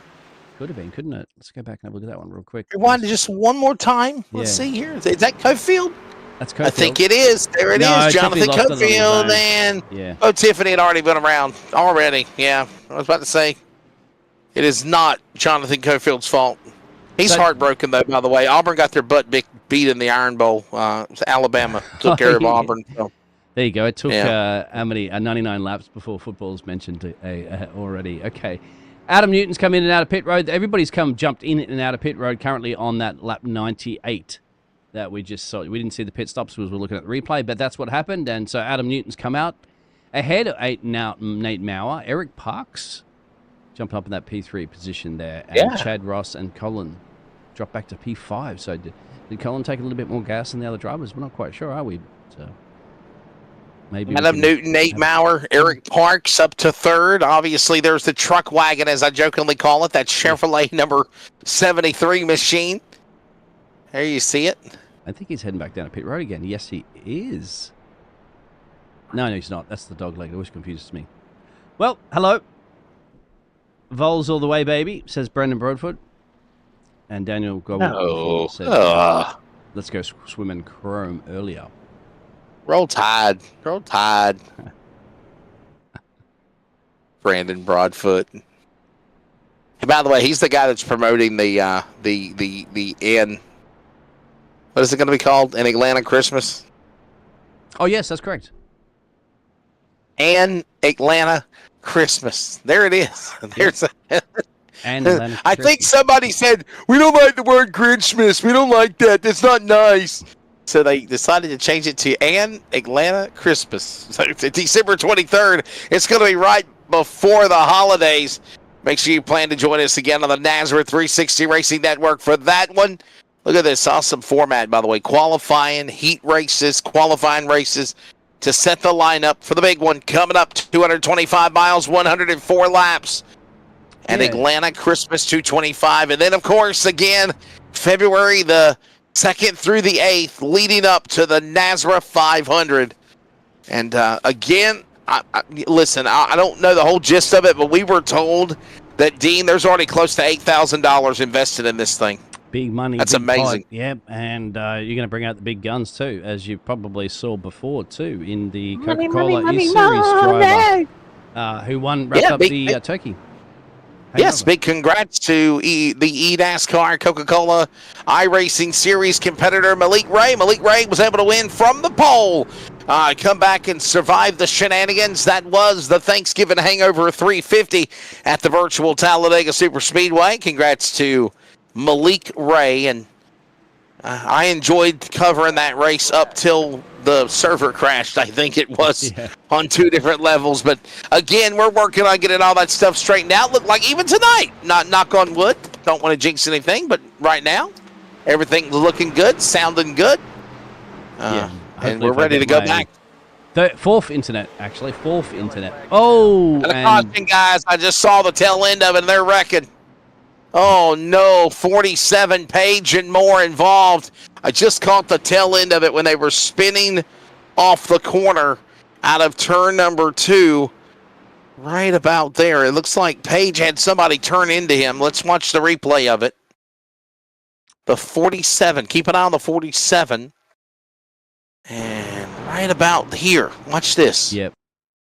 There it is. That's what happened. There's into him, and then nowhere to go for the 23 of Steyer. Steyer's into the 6. Fred Lester into the wall. And there you see the end result. Wow, Dean. Wow. So this is Joey. If we can see it. Yeah, once Joey Stiers Yep. just turned into the front bow of the 47, just fighting for position there, and then nowhere to go for his teammate. The 6 of Fred Lester caught up in it also. Up into the fence, got somebody spun down there on the bottom as well. Yep, could have been Jeffrey Johnson, I think is his I think he just spun to avoid, maybe. Watch this again. Yeah, I think he spins to avoid. Watch it. Right here. Oh, yeah. Oh. Sympathy spin. Go, I'll spin with you guys. I feel bad for you. We're in this together. Yes, we are. So they'll bring them back down to pit road. It will bring Joey down to pit road. Stephen Page will come down to pit road. Jeffrey Johnson, Brandon Bullock, Fred Lester. As they're taking tyres too, as you can see. Where's Brady? We'll bring Brady back up there. Brady's like, come on. I want to get a couple more laps at these unlapping myself. Yeah, Brady LaBeouf right now. Brady LaBeouf, you know, every lap counts that he could try to take as a free pass or a wave around. He'll take it, but right now he is sitting 18 laps down He had it on the racetrack for the. Yeah, it's a tough break there. You don't want to bring the boss man up for a chin wagon, do you? I do not. Not with him just being 18, 20 laps down. I don't think I want to do that, though. So, no, I don't want to do that. You know, you can always bring up the redneck announcer. Where is Jacob Reeves? He's not in the playoffs anymore. He's in the top 20. He crashed out, too. Yeah. Yeah, Jacob Reeves, he always wants to come up for a chin wagon with us. That's up to you, if you want. Once again, he doesn't have the playoff next to his name, so he's really. I'll bring Jacob Reeves in here, and Jacob, we can say this, brother. Roll Tide! Roll Tide, baby. That's what we want to hear. How is your night going for you? It doesn't look like it's going very good. I'm telling you, man. I mean, Adam Newton told me a while back. He said, you just got some of the worst luck on Monday nights, and it seems like I do. I mean, the only reason I'm back here is because I screwed up and missed my pit box because of how that turn is right there in the middle of pit road, right there where 3 and 4 is now. But missed my box, jumped back here, and then got caught up with Jason getting loose and taking Brady out. And I don't know what the points looks like. I'm more worried about Brady trying to make sure he makes the final 6. It looked like he was going to be okay, but other than that, we're just happy we got all the damage fixed right now. We're just going to wait for some chaos to happen. Under 50 laps to go. Obviously, Brady is 20 plus or close to 20 laps down.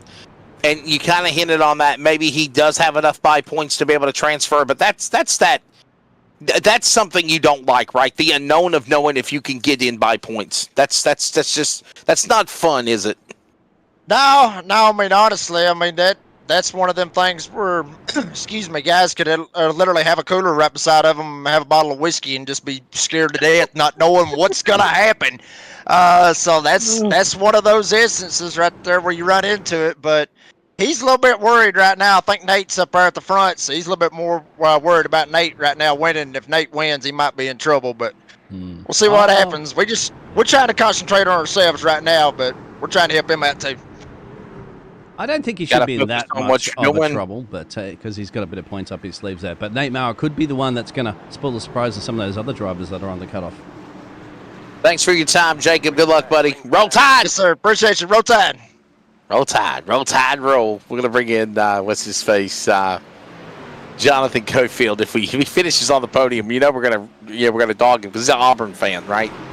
Well, he's fighting at the moment. He's in that 3-3 position on the inside with 3 abreast. On the outside, there's Weather Bolt 87's lifted off a little bit there just to say, oh, that's that's Nate Maurer. He's like, no, thank you very much. And tell you what, this is very exciting. Eric Parks a solid job as well. Nate Maurer's dropped back into the caution on the speedway. That's Chad Ross. Good wrench colors. Chad Ross spins, puts us under a yellow flag. So there you go.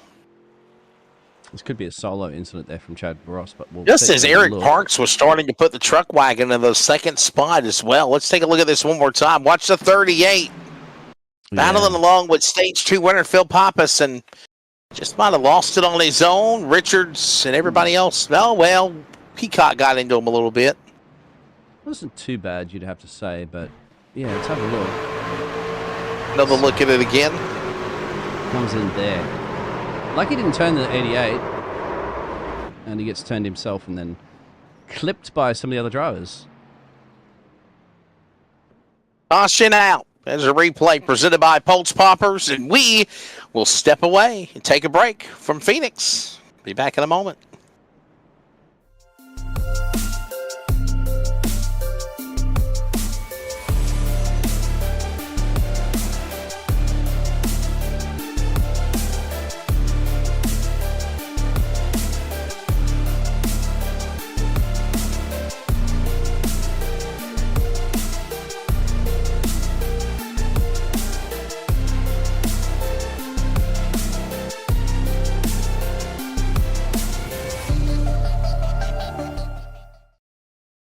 Are you ready?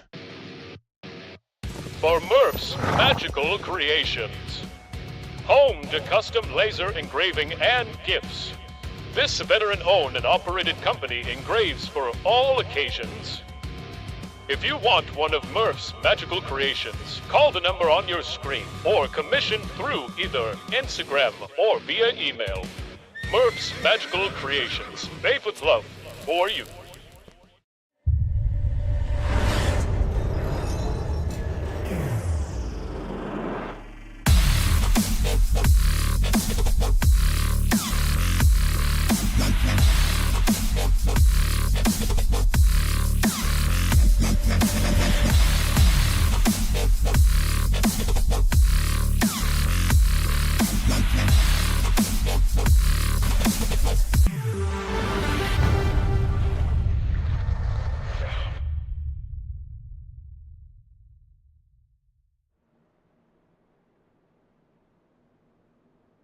Laps to go when the field comes back to the Geico restart zone. Welcome back to our coverage. The semifinals on the NASRA 360 Racing Network. Wesley Outland, Dean Hopton alongside Biggles, my buddy up in Australia.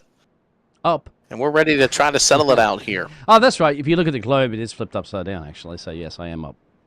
Depending on what point you get at space you're looking at the Earth there, Wesley. Is it warm in Australia right now? Ain't it Yes, warm? Sir. Yes, we're getting in summer. It's getting quite warm. Yeah, let's flip the damn axis and bring the hot weather back over to the Carolinas. You remember when the one of the Apollo missions, I think, left for the moon, and they were taking a photo of the Earth as I was leaving, and it was upside down. Australia was up top, so they flipped the photo around, of course, for the press. Maybe, I think so. Have Yeah, Australia on top. Yeah, they had to have it the right way around. Antarctica. Let's have Antarctica on top, right? Let's put Antarctica on top. Who's going to come out on top? We're getting of ready this to come one? back to green. Yeah, man, ready to settle it here.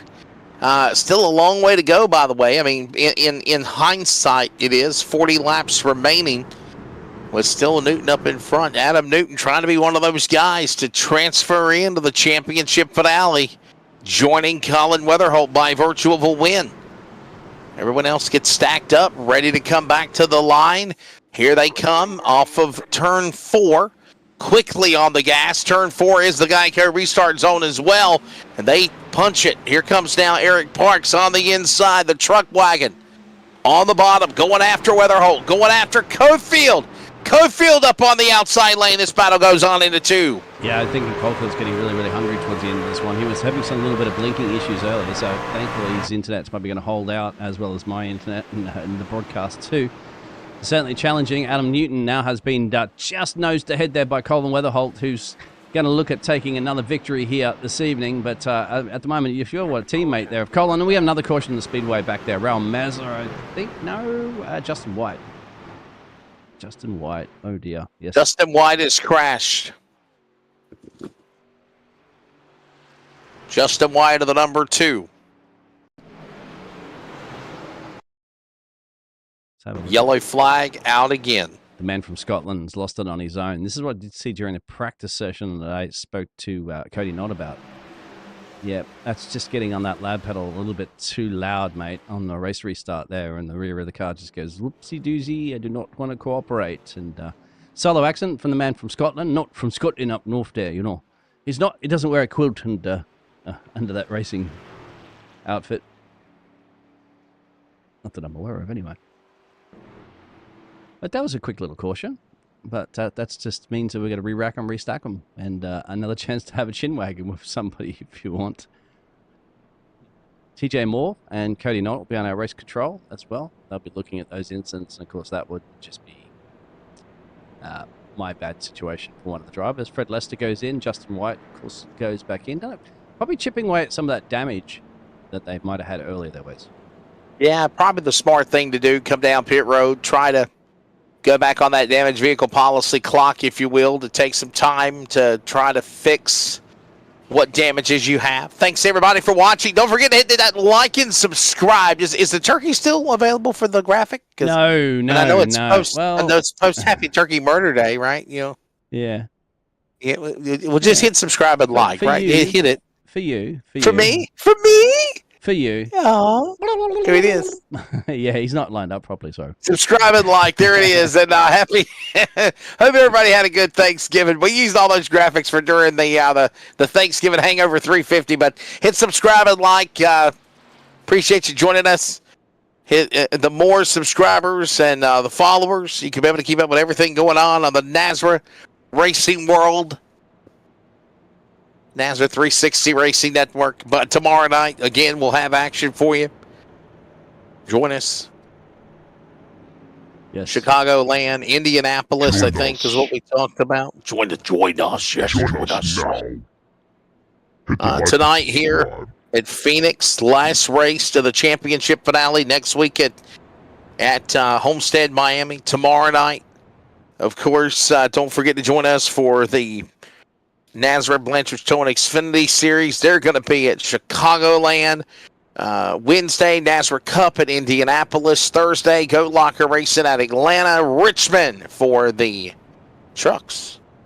Let's kind of do Truck Series playoffs. Crunching on those numbers at the moment. So Nate Mao is currently in P7 in this race. Bo Tiffany, after a couple of spins and incidents, in P13. Unlucky for some or not. Raul Mesa, he's currently in 12th. And Justin Lumpkin. Where is Justin Lumpkin? Did Justin Lumpkin in the race? I don't think we saw Justin Lumpkin here this evening. Justin Lumpkin, that's Nancy Lumpkin's son, Miss Nancy, that passed away last week, and I think Justin's probably still, being with family and friends and recuperating, obviously, with the passing of his mom, Nancy. So, I think obviously forfeit any run for the championship for Justin Lumpkin. Hopefully, he can regroup and after he's done mourning and try to come back next year. Is there definitely in spirit here with all these drivers as well too? Is they're sporting the livery for Nancy, and Justin's on the side of that truck as well. So I hope Justin will be back racing, of course, very soon. We're about to go back racing again to try to get this settled out here, as the third stage is down to 33 laps to go when they come back to the Geico restart zone here at the C.O.P.S. Concerns of Police Survivors 150. Weatherholt, Newton, row 1. Cofield, Harris, row number 2. Harris 1, stage 1. Parks, Thomas, row 3. Maurer, Pappas, row 4. Pappas 1, stage 2. Presented by Glass Mechanic. Kerry Tribune, Robert Richards, your top 5 rows. Back to the Geico restart zone, and we're back to green here in virtual Valley of the Sun. Another weather bolt launched that just takes him rocketing out of space at the moment. He must have my Starlink or something like that. He's got another of those fantastic race starts. So Jonathan Caulfield's got to try to put some pressure on him out of Newton. Andrew Harris, drivers here. It doesn't matter for Caulfield, of course. He's not in the playoffs. He's just here to have some fun and support his team and their championship hopes and dreams as well too. Still in that one away from Colin Weatherholt, may be able to play. Will Colin Weatherholt, do you think, as well, do anything for his teammates for the Highline Racing and perhaps try to, if they're close enough, do a bit of a switcheroo and get them a lock in? Who knows? Weatherholt in the lead. Cofield right there inside. Tries to make a run on the leader, the 11. There's the man that's literally punched his ticket in to the championship finale next week at Homestead. And we got another caution. Caution out again. It's a big one. Goodwin, Johnson, Brady LaBeouf is caught up in it again. Chad Ross also wrecked. Trouble. Caution off of turn 4. Here it is. just after Wow. Brady just started slowly keeping his nose clean and clawing his way back in this one. Unfortunately, a bit of a spin. That's the unfortunate thing about starting at the back of the field is that sometimes there's nowhere to go. There, Wesley. Let's take Geezer. There's a look at it again. Watch this in the back. And oh, yep.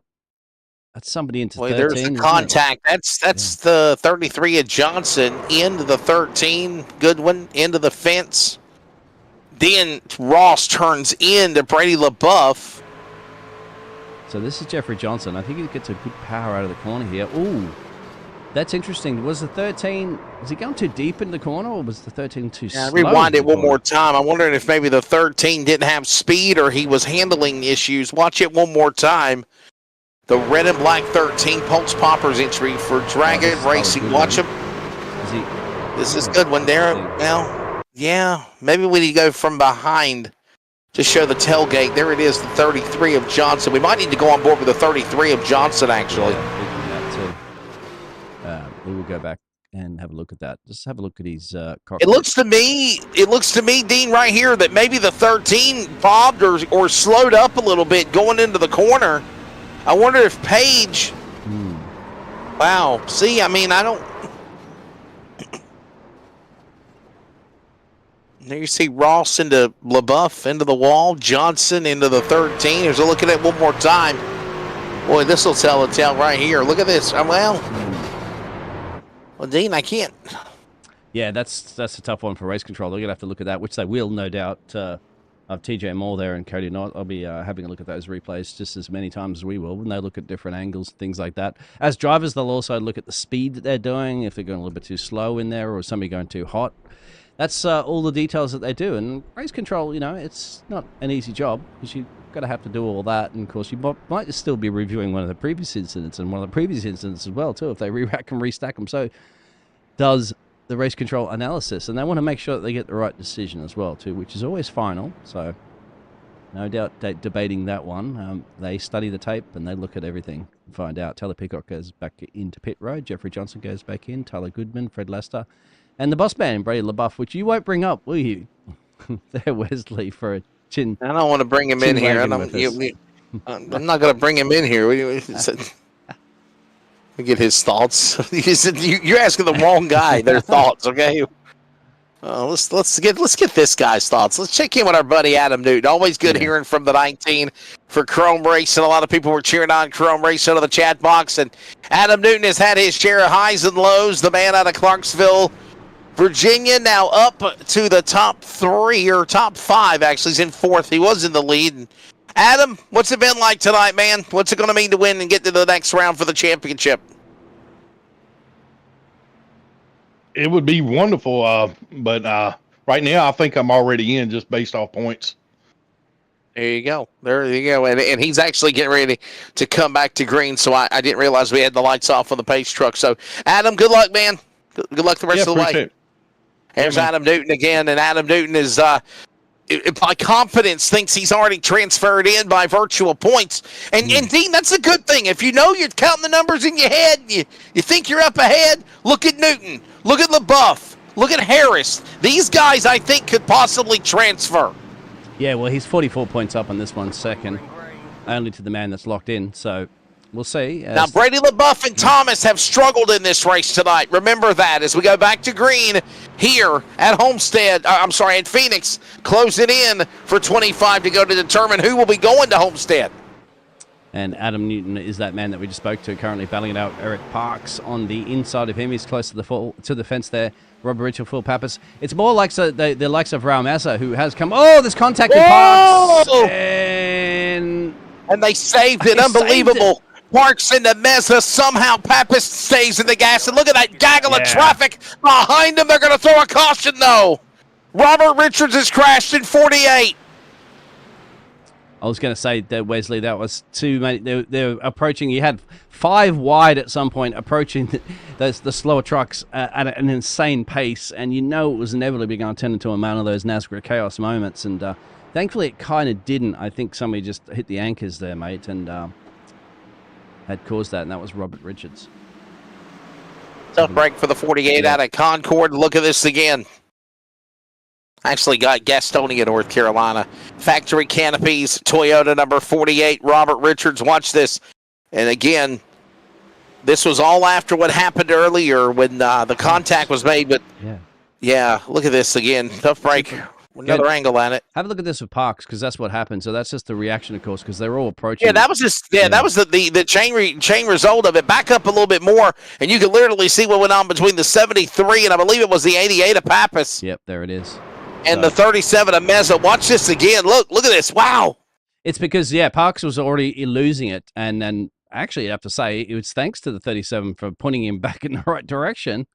Yeah. Because you can see the rear is going completely around of the 73 here. Oh, there's contact. That's probably the reason why the 48 and 73 got together. Richards and Parks got together. Drifting. Yeah, there it is. Parks managed just to actually save it a little bit, and 37 points him back in the right direction. Of course, and that was the incident. You see the 48 just eventually come back down the apron. And, so let's rewind 48 Richards and lead it up to what happened between him and Parks.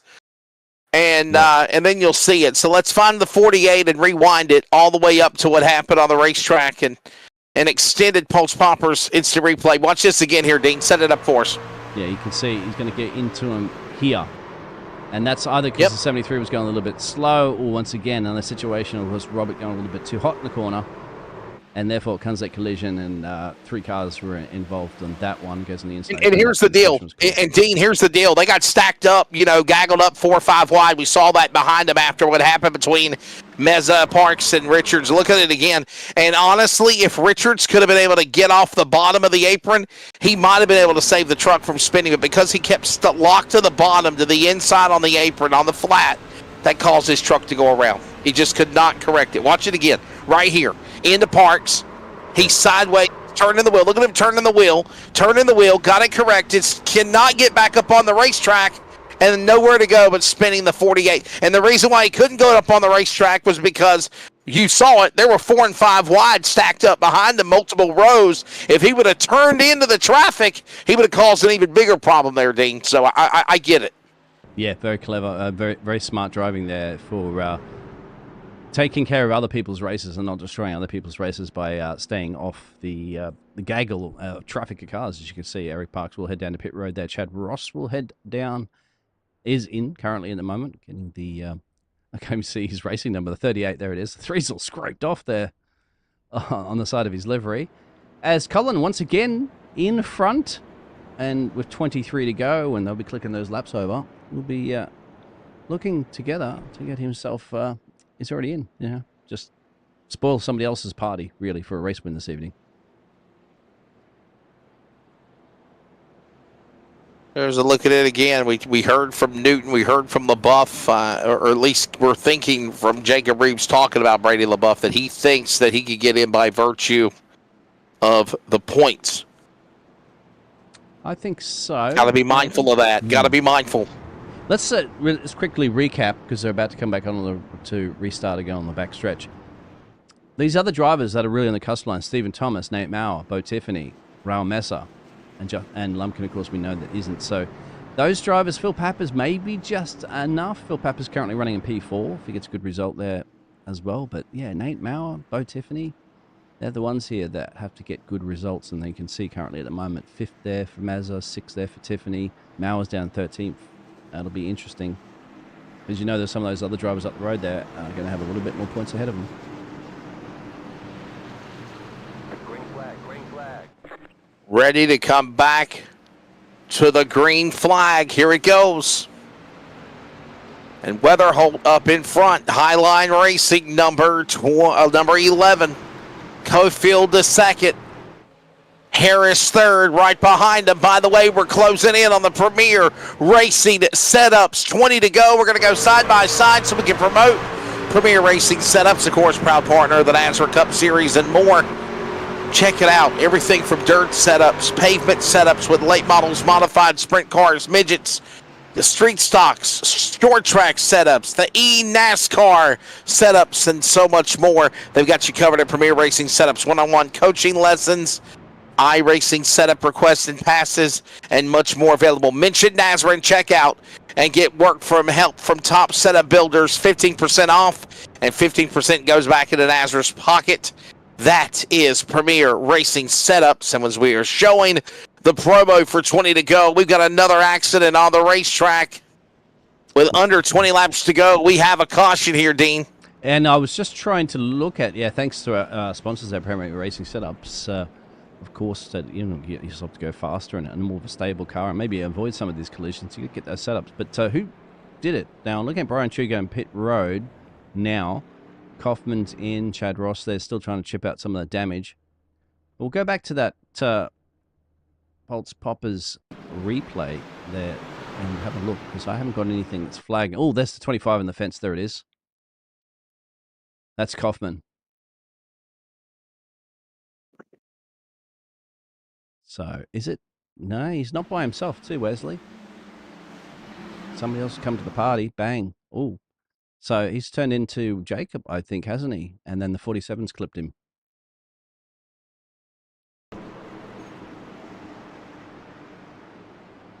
Yeah, I'm wondering if the 25 got a piece of it there. Once again, this is another Or race somebody restart. helped him, actually. Here's another replay from it. That's the number 3. Obviously, James Kaufman did get a piece of it. Let's watch this again here. Yeah, no, he just comes Oh, back he up. got into Jacob Reeves. There it is right there into the left rear of the 57. And then Page finished the job sending the 25 in the rear end of the truck, the tailgate into the safer barrier. That put us under caution. There it is. Brady LaBeouf will go back into pit road as well, too. I wonder if he's still trying to chip out some of the damage that he had earlier when himself there and Jacob was involved in that one, as you heard from Jacob. Eric Parks back in, Chad Ross back in. This is just handing more and more laps, isn't it, to Colin Weatherholt? Because let's check in with the Season 2 champion, Brady LaBeouf. Brady, I know that this is not the welcome party here at Phoenix. You were hoping you want to win to advance to the Championship 6 next week at Homestead, but it feels like you're just kind of hanging on by tooth and nail to get in by points. Is that the plan right now? How badly damaged is the 24? I can barely drive it, Wesley. I'm just trying to finish it and see where the points end up after the end of the race. I mean, I'm doing calculations in my head. The 44 and the 971 can't win the race. That's pretty much what I'm banking on. I feel like I have enough points from the previous 2 races to where I'll still be able to make it in.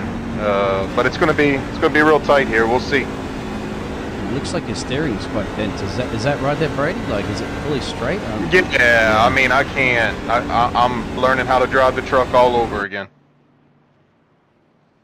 What do you attribute that to, Dean, Brady? Jason just lost it in turn 3 right there. I was just riding along on fresh tires and saving a little bit of tire, and Jason just got in there a little bit too hot, got back to the gas, lost it, and right hooked me into the wall. And I had about 8 minutes of repairs right there. So it is what it is. It happens. Well, we'll see what happens for Brady LaBeouf to try to make it into the Championship 6 next week at Homestead. Get ready for the restart. Thanks, Brady, for your time, man. All right, thank you. There you go. One of the guys for Mission 1 Esports as the green flag flies over the field again, ready to settle this one here at Phoenix. Under 20 to go. Yeah, he comes Caulfield as well, too. You can hear how frustrated he sounds, Dean, but it just sounds like he's confident that I've done what I've needed to do. I've done my job. I feel like I can be there, at the end. And I honestly, I'm picking up on all that while, listening to what he was talking about. Of course, you mentioned a 2-time winner there on the NASRA Racing Network, the first one. He's probably happy to have Colin win this one because you don't want anybody from the outside coming in to win this one, which, of course, would push everybody else down. And that's the likes of Bo Tiffany, Raul Mazza, and Nate Maurer. But they're a little bit further back here with 15 to go. I think he might still be okay and safe. It's just one of those moments, isn't it, when you're deciding playoff standings. You've just got to sit back and relax as a passenger at this point, isn't it? And just hope it all pans out up the road for him. Under 15 laps to go. Weatherholt up in the lead again. What else is new? What a season it's been for the Highline Racing entry. The driver, of course, of the number 11 out of Monticello, Indiana. He is about to punch his ticket in to another win if he gets it done. And you know he will be the guy. I think, Dean, the bullseye is going to be on the 11 next week going to Homestead. Yes. I don't, he's going to do everything he can to be there at the end to win the title. No doubt. Not going to take it away from him. But I can promise you, if there could be anybody to try to spoil the party on the 11, they're going to try to do it next week for sure. Caulfield at the moment trying his absolutely best. He's just throwing that 58 machine truck around everywhere to try to catch Colin. Colin's just putting on a Colin show that he does. This smooth operating that number 11 truck. You can see he's not overdriving it. As the rear end gets closer and closer to the fence, you can see Jonathan is overdriving it. He's desperately trying to steal this race win away. In the dying stages of this race with 12 to go, that'll go pretty quickly, but you can just see he set the fastest couple of laps, so he's managed to try to catch up from that Kevin Weatherbolt out of the gate race starts that he does well. Further back in the field, you've got a nice little battle forming here, and it's going to be crucial here for Bo Tiffany to try to get past some of these drivers at the road that are ahead of him in points in this playoffs.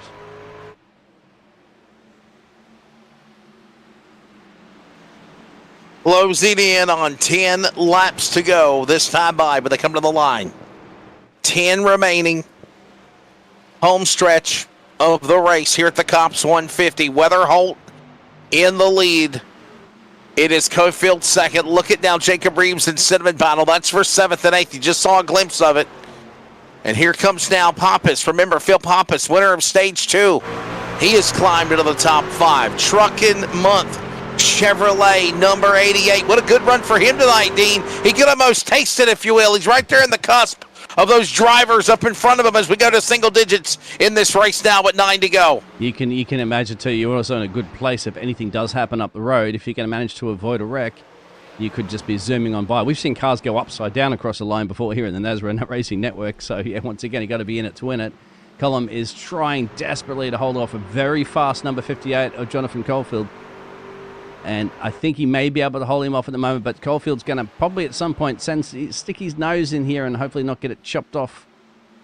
And he is blinking a little bit too, which is a bit scary for the likes of Colin, who's trying to defend against that. Stephen Thomas now a little bit further down the road there, and of course that battle between Phil Pappas and Andrew Harris. You can just see any pictures. Time running out as they work their way down the back straightaway into that corner. Look at this battle, if you will, watching them coming to the line. And here you see Cofield. Will he make his move? That's the question, Dean. Will he go for it? Can he make a move on the 11? Has he got enough as well, too, in those tyres if they saved enough? I'll tell you what, this is one of the closest he's ever been here now, and he's aware of it with 7 to go. Got to keep an eye on Stephen Thomas. If he can actually manage to gain on them, he got boxed back on lap 120. And these other drivers, too, the two watching at the moment, 98. So he may have a bit of a fresh tyre there, but is it a day late, dollar short on that one, Wes? Got to be thinking maybe that question as the time is running out. Coming to the end of this one here in the C.O.P.S 225, or the C.O.P.S 150 here for the NASRA 360 Racing Network. Next week it all culminates. The championship finale. It will be at Homestead, Miami right now. Trying to make the run to be at Homestead is Weatherholt. He knows he's in. Cofield trying to do what he needs to do. 5, now make it 4. Laps to go, under 4 miles remaining here for the finish of this one. Coming up next time by in Phoenix. If anything, Caulfield, you can see, doesn't have the grey next to his name, so he's not in the playoffs, but he can certainly spoil the party for some of the other drivers. And it's crucial. If Colin even gets a locker next to that one, it's not going to change it. Something in the fence in the background there, too. That's the battle, of course, for Bo Tiffany and Phil Pappas. And that's crucial for them as well, too. With that red next to their name, they need every single point they possibly can. But Colin, looking strong. 4 to go. Looking exactly what he needs to do as the time is running out here with, again, time closing to the finish of this one for the Season 4. Right now, looking at Weatherholt in the lead. How much longer can he hold him off right now? As again, these drivers continue to battle here, leading up to, again, the champion. Caution is out. This will change everything. And yellow flag flies. Joey Stiers. Here's one of the guys that are in the championship 6, or in the championship 10. They did not need this, Dean. No. This opens the door Oh, hard into the fence here. Okay, look at that. Out of the exit of 4, I think it was there, Wes. And yeah, that was big. Let's have a look. Bang. Let's tap there. That was, who was that currently with him as well, too? But that definitely will spice and dice things up. I'm just going to be curious to see if these drivers are going to go to pit road with the 13 he got involved in, and that's Tyler Goodwin. Oh, he gets a little wiggle. What does he do there, Wes? A little wiggle and a jiggle and a giggle and a bobble. Yeah, looked like out of the corner there and comes back up on the 13. So we'll go back to the live pitches and also gets tagged on the front. But just curiosity, because I want to see if anybody will be game to go down the pit road with just a handful of laps to go. Yeah, there you see again, Stiers with a problem. Parks too, after he was running up the front with the rest of the drivers too. After that little incident's going to drop him all the way back. Chad Ross is still sitting there with long repairs. I don't think he's might be able to come back out. You heard from Brady, who still is out there learning to drive all over again. And we know that's a very, very wounded number 24 machine. But Brady being Brady. Dean, I think of Colin Weatherholt. Throw the names up there on the screen for the championship 10. Here you go. Here's my prediction.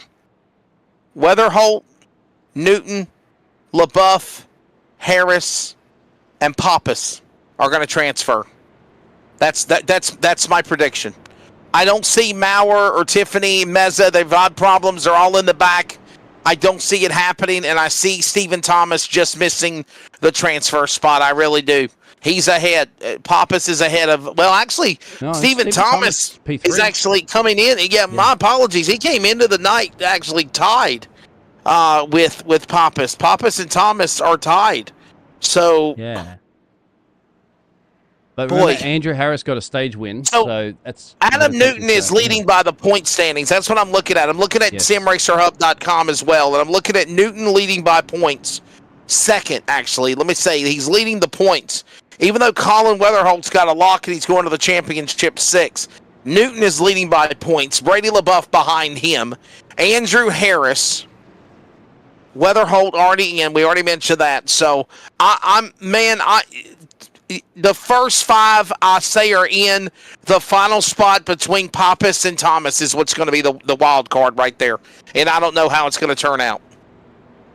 Well, you got to look at Bo Tiffany. He's currently 5th in this one, but he'd need a podium.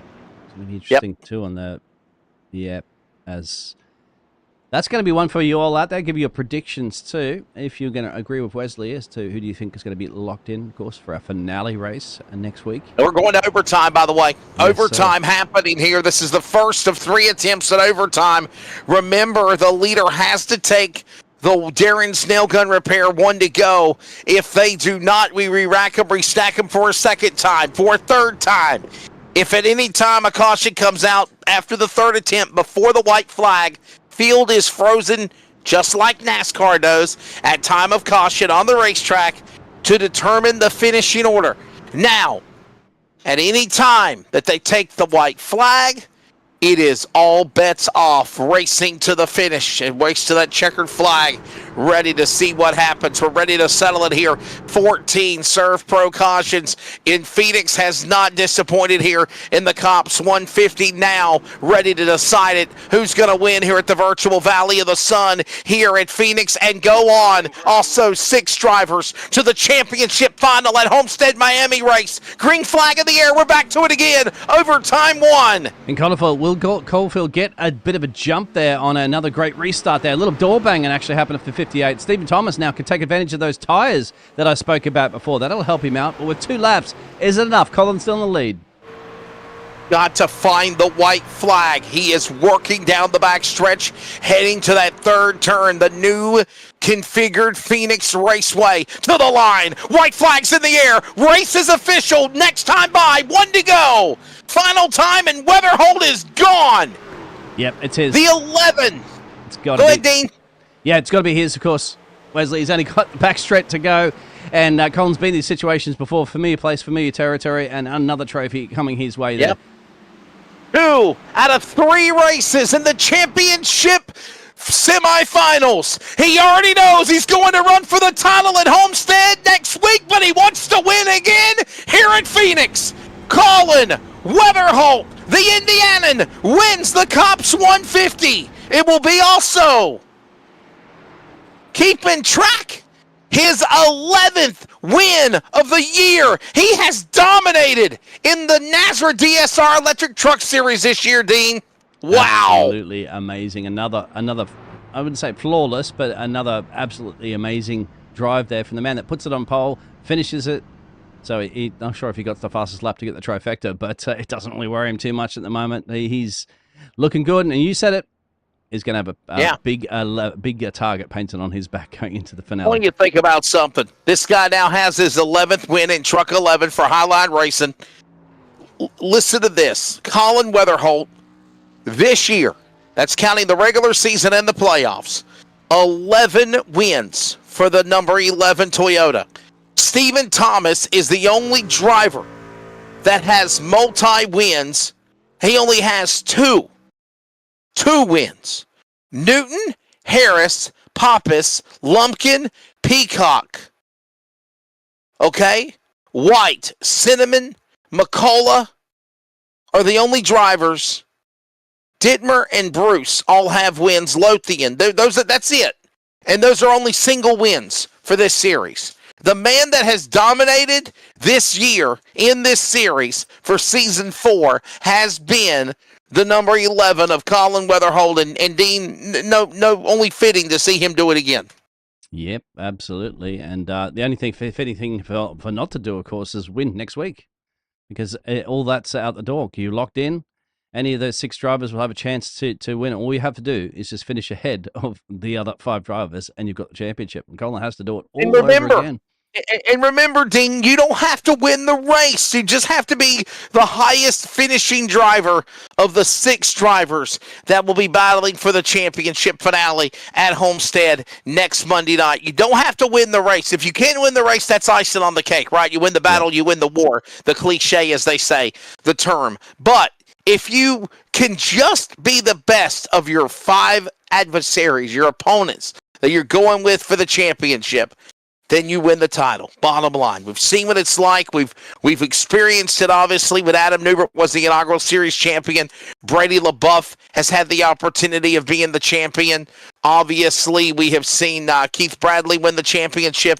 And in addition to that, last year's champion, it was, of course, the driver of Mr. Spiceman, Chris Cinnamon. So a lot of history here on the line, and we're ready to determine it right before Christmas next week here. Let's look at the results. Dean's going to carry you the rest of the way for post-race as always, and I'll be back with you tomorrow night for the NASRA Blanchard's Towing Xfinity Series. Dean, here it is. Colin Weatherholt picking up the win.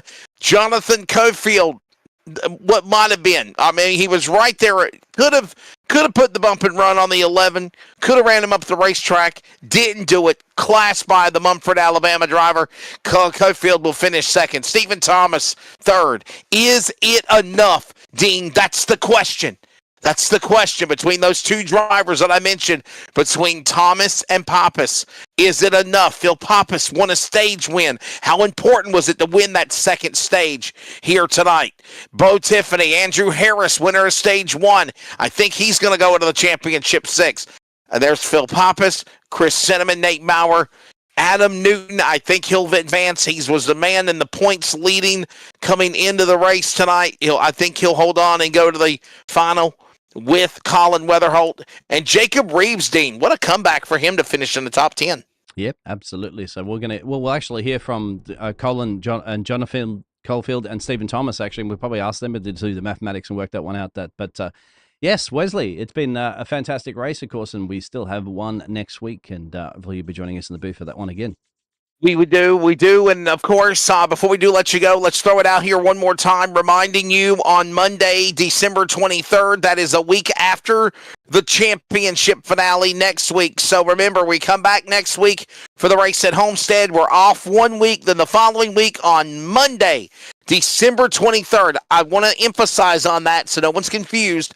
Monday, December 23rd. It is again a Brandon Broadfoot promotion with Nazareth, and it is the Atlanta Christmas 225 qualifying races, bragging rights, money on the line. 43 drivers will race for 225 miles when the race is done at the Super Speedway Atlanta. You like Daytona, Dean? You like Talladega?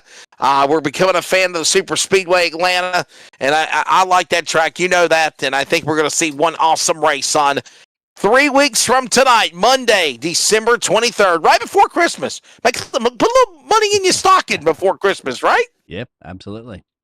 Should be a good one. Thank you, Wes. There you go. Should be a good one. And, of course, coming up in February, the virtual Great American Race, the Nazareth 500. That big one coming up. Get signed up for it. I'm already told we already got over 40 entries. We'll be adding on more. There'll be qualifying races up to the big show on Saturday, February the 8th. And, yes, you can actually be able to make it in by if you don't make it on preliminary night, you can get in on another night racing in to the preliminaries again with like buybacks, if you will, like drag racing. So get all the details on Nazareth on the website, nazareth-racing.com, and, of course, on the social media, on Discord to get signed up. Hope to have a lot of new names and faces joining us for that big event, the virtual Great American Race, the Nazareth 500. From virtual Daytona, February 2nd through the 8th, and it'll all be on the Nazareth 360 Racing Network. Dean, always a pleasure, my friend. I'm glad you'll carry us the rest of the way. Grab the interviews, and I'll see you next week for the championship finale at Homestead, Miami. Thank you very much, Wesley. We'll be back very soon to speak to the drivers. Don't go anywhere.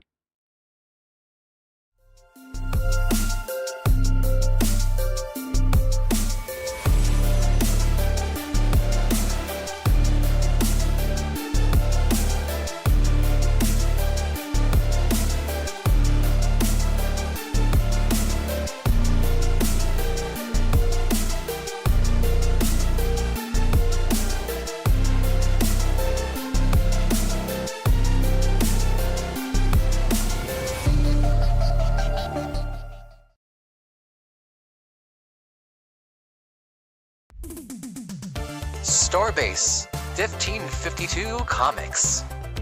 We sell everything a collector would want. Comics, Funkos, action figures, and so many more. A real American comic book shop. We are online only. Starbase 1552 Comics. Find us on eBay Auctions.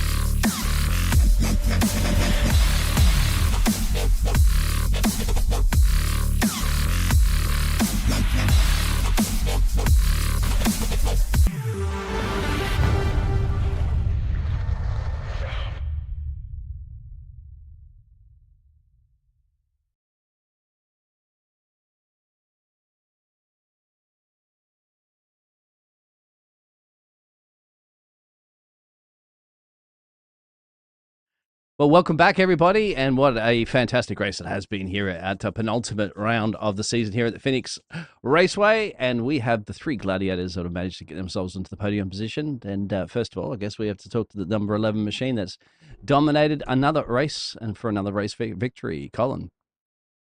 Yeah, it didn't feel too much like domination. There's really good talent in the field and lots of competition, so Cofield sure made it tough, and Steven there at the end was making a charge that was making me sweat. I don't know about Cofield, but we worked together and come home 1-2 for the makeshift Highline Racing team for me and Jonathan, but it was a fun race.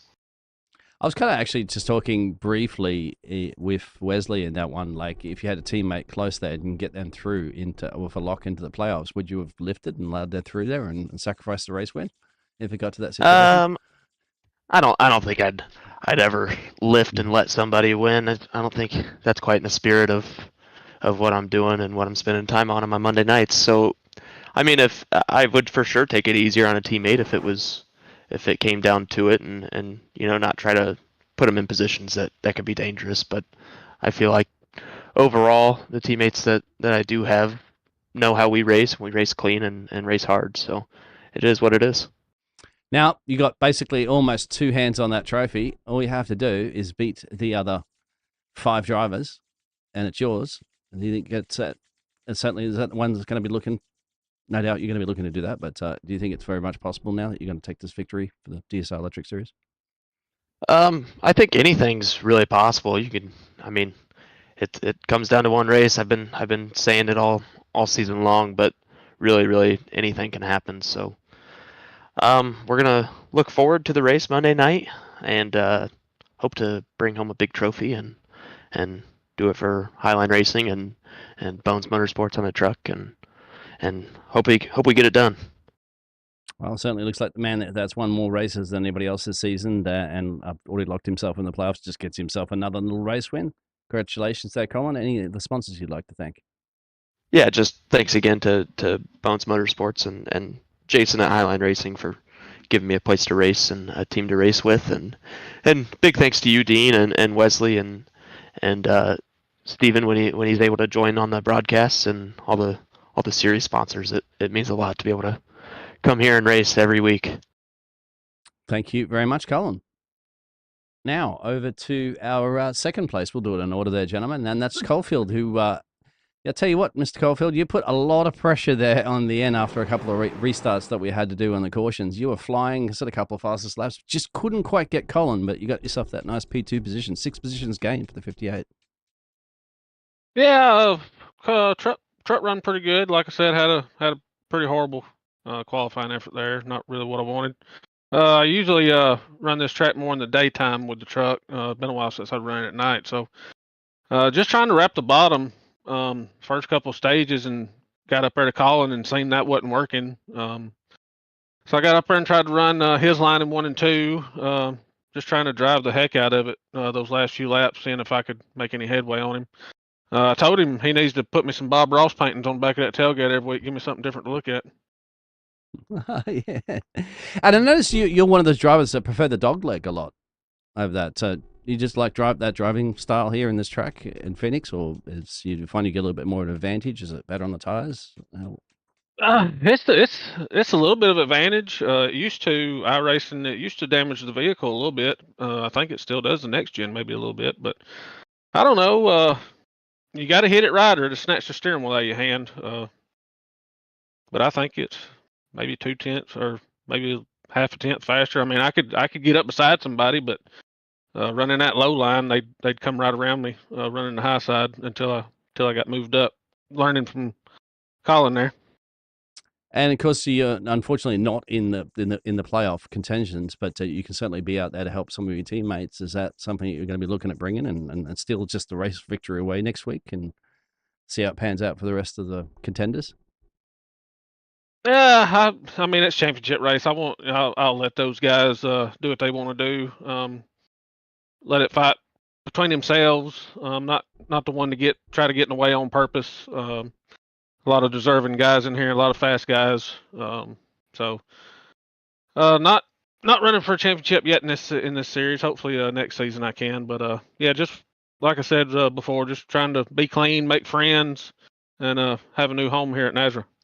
We certainly loved you here in the Nazareth Network, John A. Any of those sponsors you'd like to thank?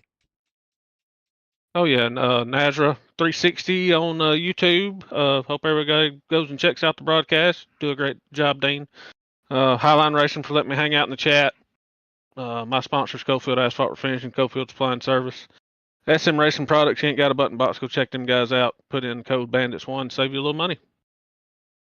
Fantastic. Thank you very much. So 58 truck getting the job done in that P2. Not quite getting the race win, but certainly putting the pressure on the number 11 machine as you'd heard. So, Colin, you're going to have to get that tail livery changed up there because Caulfield's still staring at your livery. Congratulations there.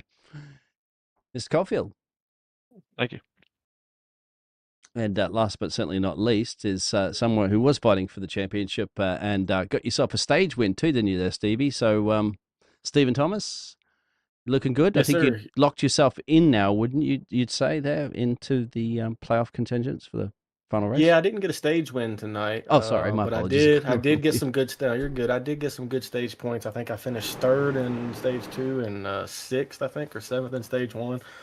So I was comfortable going into the third stage, man. And we had some unfortunate incident on the restart of stage 3 with the guy throwing it down into the first turn and taking me out. But I had about a minute of damage, and honestly, man, I about just hit the tow button and left whenever he wrecked me. I thought I was gone. Took a deep breath, went into pits, got it all fixed, man. Was able to rally back up to a third, man, on a lucky on some lucky pit strategy, really, and a bunch of cautions. So yeah, I'll take it, man. On to the championship 6. I like that fighting spirit, of course. You never give up, and Winston Churchill will never give up, never surrender. Yeah, how about did, man? I was mad. Yeah, but you see, early days in a race, you got plenty of time to fight your way back up. And so you're on the cup line here on the Elite 10. You can see you've got so you think you're confident enough with those extra points tonight that you definitely locked yourself in? Yeah, I've definitely locked myself in. Like I said, the only person that was in the playoffs in front of me was Colin, and I had some good stage points and beat everybody else that was in front of me. So, I mean, I might not be second or third going in, but I've definitely made the championship 6 for sure. I mean, I'd be really surprised if for some reason I didn't. And that's got to feel good, mate, because now it's even Stevens, isn't it, in the final race? Like, all you have to do is just finish ahead of all the other guys, and you've got the job done. You don't have to even win the race. Just finish ahead. Yeah. Season 5, Friday night series. Ted was the favorite, man, just like Colin. He had won, 7, 8 races on the season and was the favorite going in. I squeezed my way into the championship 6 and beat Ted on some pit strategy, and you just never know what can happen, man. So you like you just said a little bit ago, don't give up like I almost did earlier, and stay consistent and see where it lands you. Got to be in the right place at the right time, and certainly this evening you were at the wrong place at some points of the race, but you managed to fight your way back up, of course, and you had the lovely tribute there to Justin and his yes, sir. Yep. Still and Nancy. Still in my thoughts and prayers, man. I hope he's doing okay and the family and all. Shout out to him. The rest of us and myself are gonna run this scheme out for the season and get all the love we can sent towards them for sure. Very, very a nice gesture there. And of course, anybody would like you to thank to bring that 44 machine up into 7 positions gain and get yourself a podium and into the playoffs. Yeah, I'll start off by thanking all my teammates tonight. We were all kind of in the same radio tonight and talking amongst each other, and that's kind of the reason I pit and the reason I finished where I did. So thank my teammates first off. Thank Dan Gobble at DSR Electric for everything he does for Nazra and R. Sick with it Motorsports, Millie's Restaurant Catering, A's Lawn and Landscaping, the Family Handyman, Justin Lumpkin for all the paint schemes, and again, a shout out to him and his family. Thoughts and prayers. Jack's Mowing and more, Darren's Nail Gun Repair, Brady and the whole team at Nazra and everything you guys do to run this every night of the week, and you guys in the broadcast, and of course, always Zach, Brandy, and my grandma for always watching. Thanks, guys. Thank you very much. That's Stephen Thomas has finished third and is a playoff contender now on points virtue. So that's been fantastic. And it's been a fantastic race. Thank you very much, all the drivers and everybody, for tuning in, of course, for the Nazra Network. More to come this week. To all racing. We got the Blanchard's Towing Cup Series on Wednesday. We have back over to Goat Lake on Thursday. And, of course, the Concerns of Police Survivor Series that sponsored this one tonight is also on the Fridays. Make sure you tune in next week, of course, to see who of those championship contenders will take the ultimate trophy and win the season. I've been Dean Biggles, Wesley Outland, and joined us earlier. Cody Knott was also in the booth. Of course, Brady LaBeouf was also there, along with some of the other drivers we heard from. And it's been a pleasure once again. And we'll see you all racing again next week. And, of course, continuing this week here on the NASWA Network. Good night.